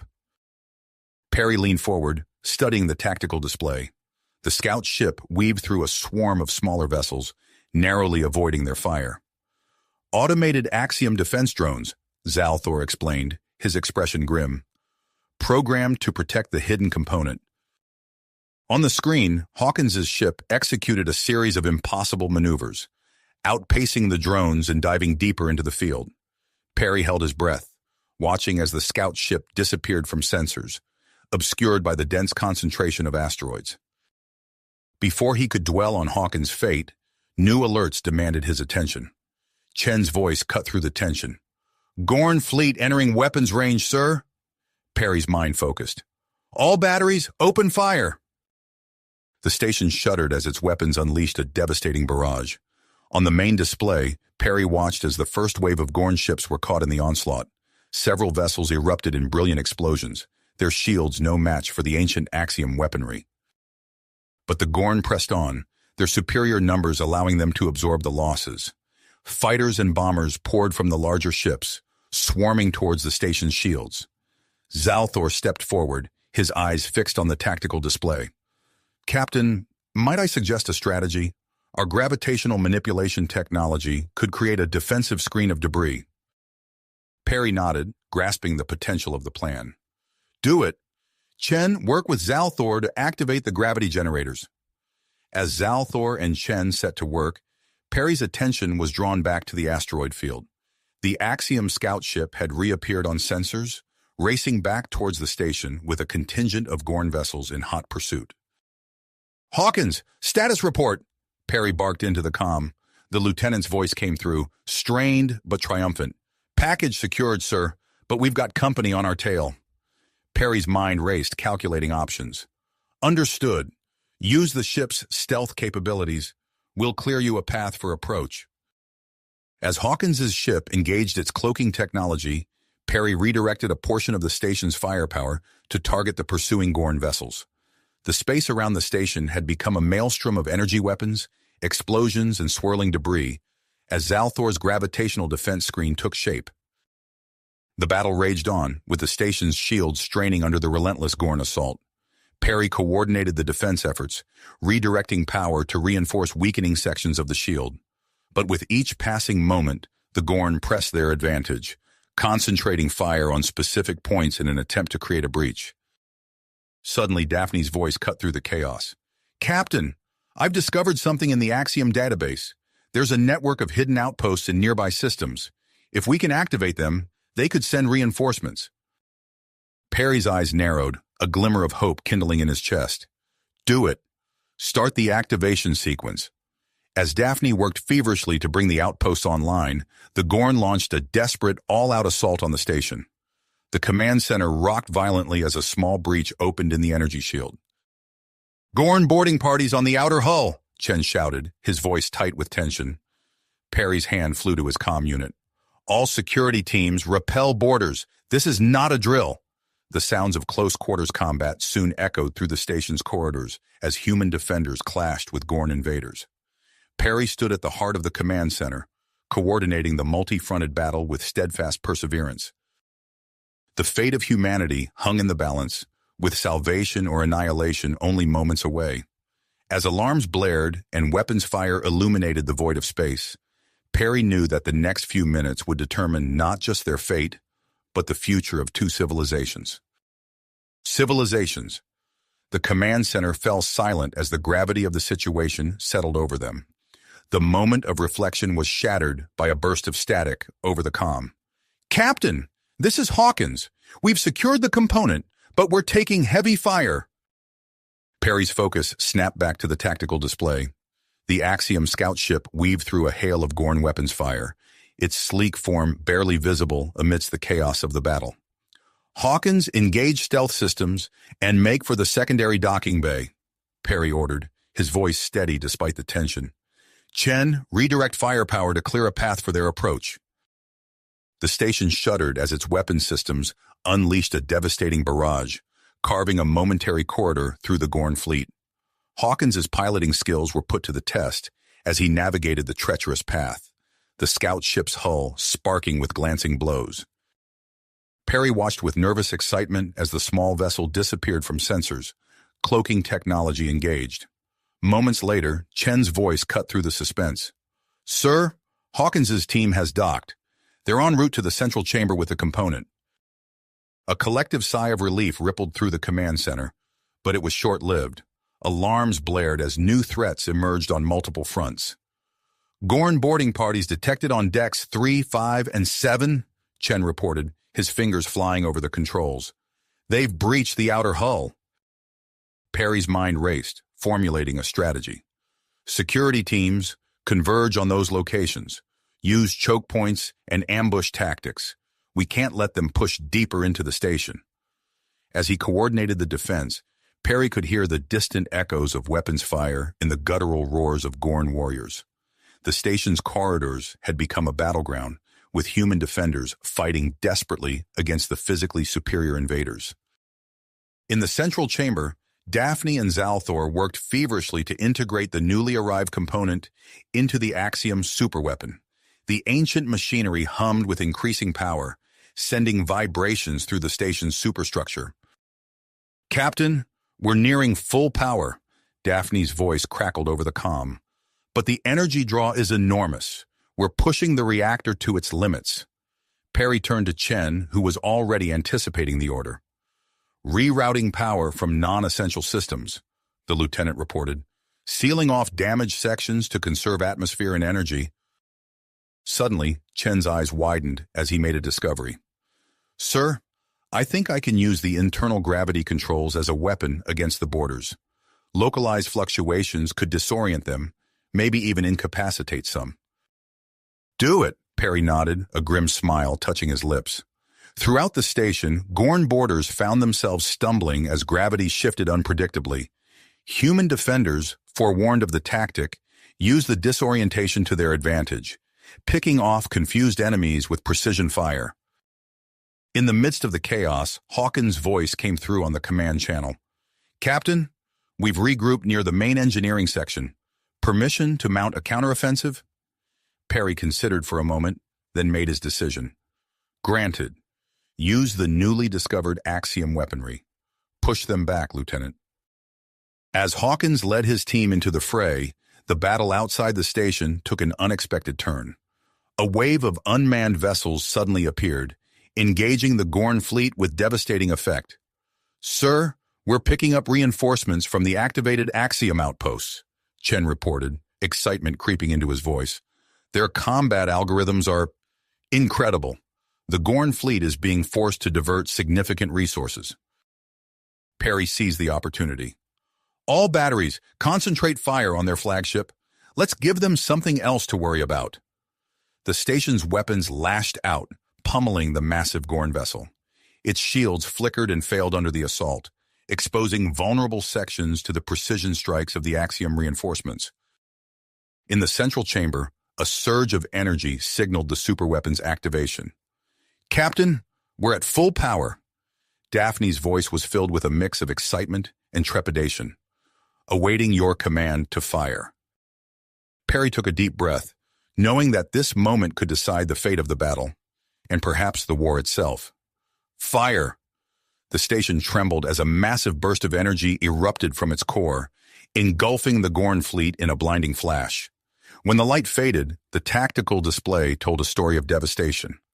Gorn ships drifted powerless, their systems overloaded and failing. "All units, press the advantage," Perry ordered, his voice ringing with authority. "Coordinate with the Axiom reinforcements. Take out their disabled ships before they can recover." As the combined human and Axiom forces launched their assault on the crippled Gorn fleet, Hawkins and his team pushed deeper into the station's interior. They moved with practiced efficiency, using the element of surprise in their newly acquired Axiom weapons to devastating effect. "We've retaken the main engineering section, sir," Hawkins reported, moving to secure the remaining Gorn footholds. Perry nodded, allowing himself a moment of cautious optimism. The tide was turning, both inside the station and in the space beyond. But he knew the battle was nowhere near the end, and the true test of their tenacity was yet to come. Come. As the last of the Gorn boarders were neutralized and their fleet scattered, Captain Perry allowed himself a brief moment of satisfaction before refocusing on the challenges ahead. "Status report," he commanded, his voice carrying across the command center. Chen's fingers danced over his console. "Gorn fleet has been neutralized, sir. Our combined forces with the Axiom reinforcements have disabled or destroyed 85% of their vessels. The remaining ships are in full retreat." Perry nodded, his mind already shifting to their next moves. "Excellent work, everyone. But we can't afford to rest on our laurels. The Gorn will be back, and in greater numbers. We need to prepare." He turned to address his team. "Chen, I want a full assessment of our defensive systems. Prioritize repairs on our shields and weapons.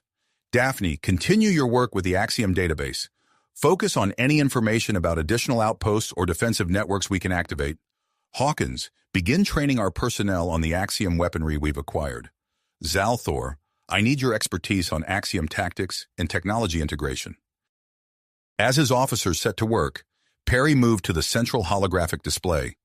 The image shifted, showing a detailed map of the surrounding star systems. Red markers indicated known Gorn positions, while blue symbols represented potential human allies and resources. "We need to secure our position," Perry mused, studying the map. "And we need reinforcements." He tapped a series of commands, highlighting several nearby colonies and outposts. "We'll send out covert recruitment missions. Chen, prep a shuttle for stealth operations. We'll start with the mining outpost in the Centauri sector. They're known for their skilled engineers." As Chen acknowledged the order, Daphne's voice cut through the activity. "Captain, I've made a breakthrough with the Axiom database. There's a network of sensor arrays hidden in the surrounding nebula. If we can activate them, we'll have early warning of any Gorn movements." Perry's eyes lit up at the news. "Excellent work, Daphne. Get those arrays online immediately." The command center buzzed with renewed energy as the team set about their tasks. Perry moved from station to station, overseeing the various projects and offering guidance where needed. In engineering, Chen and his team worked tirelessly to repair and upgrade the station's systems. The acrid smell of ozone filled the air as welders sparked and power conduits hummed with energy. Chen himself was elbow-deep in an open panel, integrating salvaged Gorn technology into the station's power grid. "Sir," Chen called out as Perry approached, "we've managed to boost our energy output by 30% using some of the Gorn tech. It's not pretty, but it works." Perry clapped him on the shoulder. "Good work, Lieutenant. Keep it up." In the central chamber, Daphne and Zalthor pored over holographic displays of Axiom data. Their faces were illuminated by the soft blue glow of the ancient symbols and diagrams floating before them. "Captain," Zalthor said, his voice filled with excitement, "we've uncovered information about dormant Axiom outposts in nearby systems. Once activated, they could provide an invaluable defensive network." Perry leaned in, studying the data. "Can we bring them online remotely?" Daphne nodded, her fingers flying over the controls. "I'm working on the protocols now. It'll take time, but it's possible." In the station's vast training halls, Hawkins put a group of human defenders through their paces. The room echoed with the hum of Axiom energy weapons and the thud of boots on metal as the trainees maneuvered through holographic simulations of Gorn attackers. "Again," Hawkins barked, resetting the simulation. "Remember, these weapons have a kick you're not used to. Compensate for the recoil." As the days passed, the station transformed. Damaged sections were repaired and reinforced. New weapon emplacements sprouted along the hull like metallic flowers. The fusion of human ingenuity and Axiom technology created defenses unlike anything seen before in the galaxy. Perry stood in the newly established war room, surrounded by his senior staff. Holographic displays showed the progress of their preparations and the status of ongoing missions. "The first recruitment team has returned from the Centauri mining outpost," Hawkins reported. "They've brought back a dozen top-notch engineers and a shipment of rare minerals we can use to enhance our shields." Chen nodded in approval. "With these resources, I can boost our shield strength by another 20%. Zalthor stepped forward, his ancient eyes gleaming with purpose. "Captain, I have a proposal. We should create an elite strike force, combining the best of human adaptability with Axiom technology. Such a unit could be invaluable for high-risk operations against the Gorn." Perry considered the idea, then nodded. "Make it happen, Zalthor. Work with Hawkins to select the best candidates." As the meeting continued, alarms suddenly blared throughout the station. Chen's hands flew over his console. "Sir, long-range sensors are picking up increased Gorn activity in nearby sectors. It looks like they're regrouping for another assault." The room fell silent as the implications sank in. Perry's heart made as he surveyed his team. "This is what we've been preparing for. Chen, bring all defensive systems to full readiness. Hawkins, deploy the reactivated Axiom defense platforms. Daphne, make sure our early warning network is at peak efficiency." As his officers rushed to their stations, Perry turned to the main viewport. The stars beyond seemed to shine with renewed intensity, as if aware of the coming storm. The Axiom Deep Space Station, once a forgotten relic, now stood as humanity's best hope against the Gorn onslaught. Perry's hand tightened on the railing as he watched his crew spring into action. The true test of their preparations was about to begin. The station hummed with activity as crew members rushed to their battle stations. Perry's eyes narrowed as he studied the tactical display, watching the blinking red dots that signified the approaching Gorn fleet. "Sir," Chen called out, his voice tense. "Long-range sensors are picking up a massive Gorn fleet assembling in Sector 47 Alpha. It's the largest concentration of enemy ships we've ever seen." Perry nodded grimly. "This is it. The counterattack we've been anticipating. Initiate emergency protocols. All hands, battle stations." Klaxons blared throughout the station as Perry turned to his senior staff. "We need to activate every Axiom outpost we can reach. Chen, coordinate with Daphne to bring them online. Hawkins, prepare your strike teams for hit-and-run operations." As his officers sprang into action, Perry opened a station-wide channel. "Attention all personnel. This is Captain Perry. The Gorn fleet is mobilizing for a major assault. We've prepared for this moment, and now it's time to put our plans into action. Stand firm, work together, and remember what we're fighting for. Perry out." In engineering, Chen and his team worked feverishly to complete the integration of salvaged Gorn technology. Sparks flew as technicians made final adjustments to power conduits and weapon systems. Chen wiped sweat from his brow as he called out orders. "Reroute auxiliary power to the shield generators. I want that Gorn tech fully integrated into our defensive grid in the next 10 minutes. As the engineering team pushed the station's systems to their limits, Daphne and Zalthor made a breakthrough in the Axiom database. Daphne's eyes widened as she deciphered the ancient symbols. "Captain," she called over the comm, "we've found plans for a long-range teleportation system. If we can build it, we could deploy forces across vast distances almost instantly." Perry didn't hesitate. "Make it happen. Assign a team to work on it around the clock. That could be a game changer." In the newly established war room, Hawkins pored over tactical displays with his strike team leaders. "Our primary objective is to disrupt their supply lines and gather intelligence. We'll use the reactivated Axiom defense platforms as cover for our hit-and-run attacks." As Hawkins's teams prepared for their missions, a shuttle docked with the station, bringing a new wave of recruits from nearby colonies. Among them was Dr. Marcus Sato, a xenobiologist specializing in Gorn physiology. Perry met Dr. Sato in the docking bay. "Doctor, welcome aboard. We need your expertise. Can you develop any biological countermeasures against Gorn boarding parties?" Sato nodded, his eyes gleaming with purpose. "I'll get to work immediately, Captain. With access to your Axiom database, I might be able to create something they've never encountered before." As the station buzzed with activity, Zalthor oversaw the final training sessions for the hybrid human Axiom strike force. In a vast simulation chamber, soldiers clad in sleek Axiom battlesuits maneuvered through a holographic Gorn warship, their movements fluid and precise. Zalthor's ancient eyes gleamed with pride as he addressed the elite unit. "You carry with you the best of two worlds, human adaptability and Axiom technology. You will be our spear, striking deep into the heart of the Gorn fleet. Outside the station, newly reactivated Axiom outposts came to life, their ancient systems awakening after millennia of dormancy. Perry watched from the command center as blue icons representing these outposts appeared on the tactical display, forming a network of defensive positions. "Chen, status report on the gravity manipulation defense system," Perry called out. Chen's voice crackled over the comm. "Final calibrations complete, Captain. We can now create localized gravitational distortions to disrupt incoming Gorn vessels.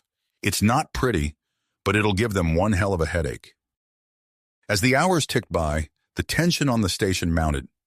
Perry moved from section to section, overseeing preparations and boosting morale with his presence. In the medical bay, Dr. Sato worked tirelessly, surrounded by holographic displays of Gorn biology. "Captain," Sato called out as Perry entered, "I think I've got something. A biological agent that could incapacitate Gorn soldiers without harming humans or Axiom systems. We'll need to run more tests, but it looks promising." Perry nodded, hope flickering in his eyes. "Excellent work, Doctor. Keep at it. This could be crucial if they manage to board us." In the engineering section, Chen supervised the final upgrades to the Axiom superweapon. The massive device hummed with power, its intricate components glowing with an otherworldly light. "We've improved its targeting capabilities," Chen explained to Perry. "We can now disable specific systems on Gorn ships without destroying them completely.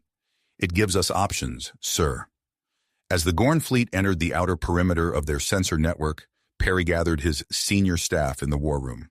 The tactical display showed the complex formation of the approaching enemy, including several unknown ship classes. "This is it," Perry said, his voice steady. "We've prepared as best we can. Now it's time to show the Gorn what we're made of. Chen, bring all systems to full power. Hawkins, deploy your strike teams. Daphne, activate the cloak sensor buoys. Let's see what we're up against." The room fell silent as the massive Gorn fleet appeared on the main view screen, their ships blocking out the stars. Perry took a deep breath, feeling the weight of responsibility on his shoulders. The battle that would decide the fate of humanity was about to begin, and he knew that every decision he made from this point on could mean the difference between victory and annihilation. As the first wave of Gorn ships entered weapons range, Perry gave the order that would echo through history. "All units, engage the enemy. For Earth, for the future of humanity. Attack! Fire!" Perry's voice rang out across the command center. The station shuddered as its weapons systems roared to life. Streaks of energy lanced out towards the approaching Gorn fleet, illuminating the void of space. The first volley struck the lead ships, their shields flaring under the assault. Chen's fingers danced across his console, redirecting power flows with practiced efficiency. "Gravity manipulation system online, Captain," he called out, "creating distortion field now." The space around the station and its network of outposts began to warp and twist. Gorn ships at the edges of the fleet suddenly found themselves struggling against invisible forces, their neat formations dissolving into chaos. "Teleportation test successful, sir," Daphne reported, her eyes glued to her monitor. "Hawkins's team is in position at Outpost Sigma." Perry nodded, a plan forming in his mind. "Excellent. Prepare for rapid deployment of our forces. We'll keep them guessing." The improved Axiom superweapon hummed to life, its massive barrel glowing with ethereal energy. Perry watched the tactical display intently, waiting for the perfect moment. "Fire superweapon," he ordered. "Target propulsion and weapons systems only." A blinding beam of energy erupted from the station, splitting into multiple tendrils as it approached the Gorn fleet. With surgical precision, it struck key systems on several lead vessels. The massive ships went dark, drifting helplessly and creating obstacles for those behind them. In the tactical center, Hawkins coordinated the defense with cold efficiency. "Axiom fighters, engage Gorn support ships. Use your superior maneuverability to your advantage." Swarms of sleek AI-controlled fighters poured from launch bays across the Axiom network. They weaved through the Gorn fleet with impossible agility, their energy weapons carving through the hulls of smaller enemy vessels.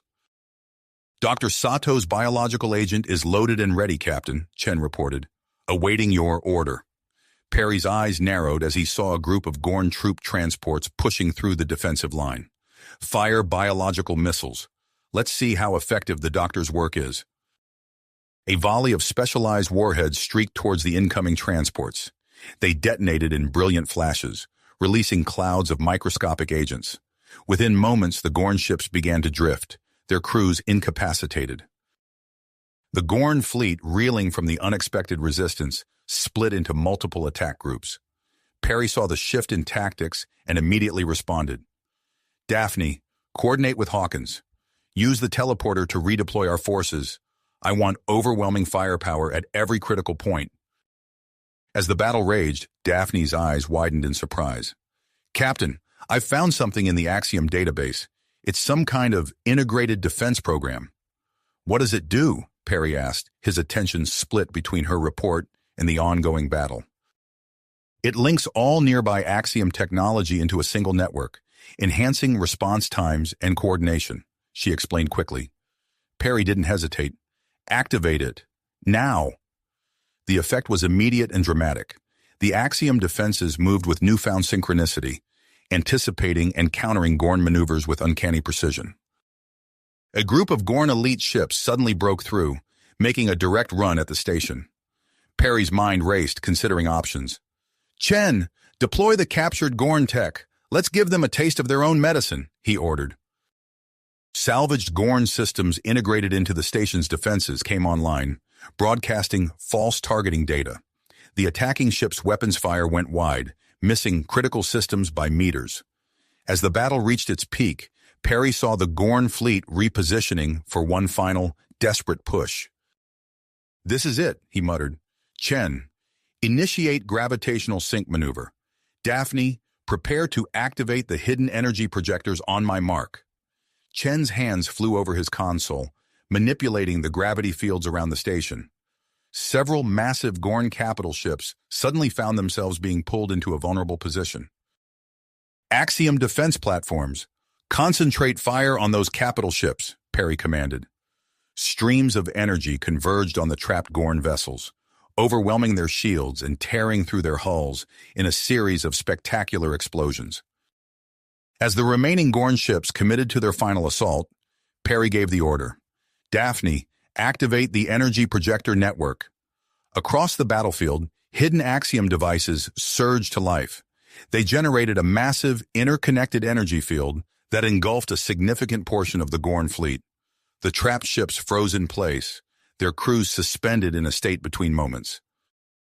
The sudden loss of a large portion of their forces threw the remaining Gorn into disarray. Seeing their main thrust halted, the enemy began to retreat. Perry leaned forward, his voice firm. Don't let them regroup. Hawkins, coordinate a controlled pursuit with our fighters and strike teams. Keep them off balance. As the immediate threat subsided, Perry took a deep breath, assessing the aftermath. The Axiom station stood firm, though battle-scarred. Several outposts blinked with damage warnings on the tactical display. Begin damage assessment and repairs, Perry ordered. Establish a quarantine zone around those suspended Gorn ships. Daphne, work with Dr. Sato to analyze our prisoners and captured vessels. We need to learn everything we can. As his crew sprang into action, Perry's gaze returned to the view screen. The retreating Gorn ships were now little more than distant points of light. They had won this battle, but Perry knew the war was just the beginning. The Gorn Empire had been bloodied, but not beaten. His mind was already racing, considering the next steps. They needed to consolidate their gains, repair their defenses, and prepare for the Gorn's inevitable return. But for now, as the adrenaline of battle began to fade, Perry allowed himself a moment of quiet satisfaction. They had faced the full might of the Gorn and emerged victorious. The future remained uncertain, but one thing was clear. The human Axiom alliance had proven itself a force to be reckoned with, and whatever challenges lay ahead, Perry knew his crew would face them head-on. Perry stood on the command deck, surveying the aftermath of the battle. The Gorn fleet had retreated, leaving behind a field of debris and disabled ships. He turned to his team, their faces etched with exhaustion and triumph. Well done, everyone, but our work is a long way to go, Perry said, his voice steady. Chen, coordinate with engineering teams to begin repairs on our outposts. Daphne, I want a full analysis of the captured Gorn vessels. Hawkins, secure our perimeter and prepare for potential counterattacks.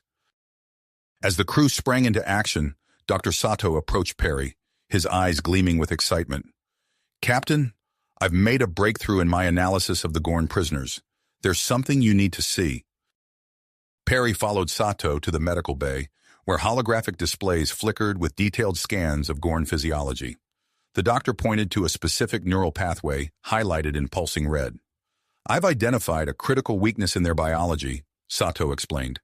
A specific frequency that disrupts their neural pathways, rendering them docile and suggestible. With this knowledge, we could potentially neutralize entire Gorn fleets without destruction. Perry's mind raced with the implications. Can you develop a large-scale device to exploit this weakness? Sato nodded eagerly. With the resources at our disposal, absolutely. We could create a pacification field that could cover vast areas of space. Get to work on it immediately, Perry ordered. This could change the entire course of the war. Meanwhile, in the Axiom Control Center, Daphne and Zalthor pored over ancient data streams, their fingers dancing across holographic interfaces. Suddenly, Daphne gasped. Captain, she called out over the comm, we've found something incredible. Coordinates for a massive Axiom shipyard, hidden in a nearby nebula. Perry's pulse quickened. A shipyard? Are you certain? Zalthor's ancient voice crackled through the speaker. The data is clear, Captain. This facility could house hundreds of dormant Axiom warships, far more advanced than anything we've encountered so far. Perry made a swift decision. Hawkins, assemble your strike force. We're mounting an expedition to this shipyard immediately. Within hours, a hybrid team of human and Axiom operatives, led by Lieutenant Hawkins, departed for the nebula. Perry watched from the command center as the sleek shuttles disappeared into the swirling gases. Days passed as the station buzzed with activity. Dr. Sato and his team worked tirelessly on the pacification device, while Chen oversaw the integration of captured Gorn technology into their defenses. Finally, Hawkins's voice crackled over the long-range comm.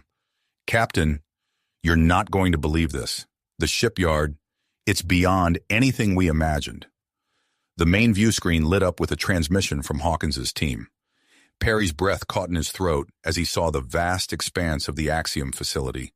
Hundreds of massive warships hung suspended in intricate docking arrays, their sleek hulls gleaming even after millennia of dormancy. We've managed to reactivate the shipyard's main systems, Hawkins reported. These ships, Captain, they're unlike anything we've ever seen. The firepower and technology aboard a single vessel could turn the tide of the war. Perry's mind raced with possibilities. Excellent work, Hawkins. Begin the process of bringing those ships online.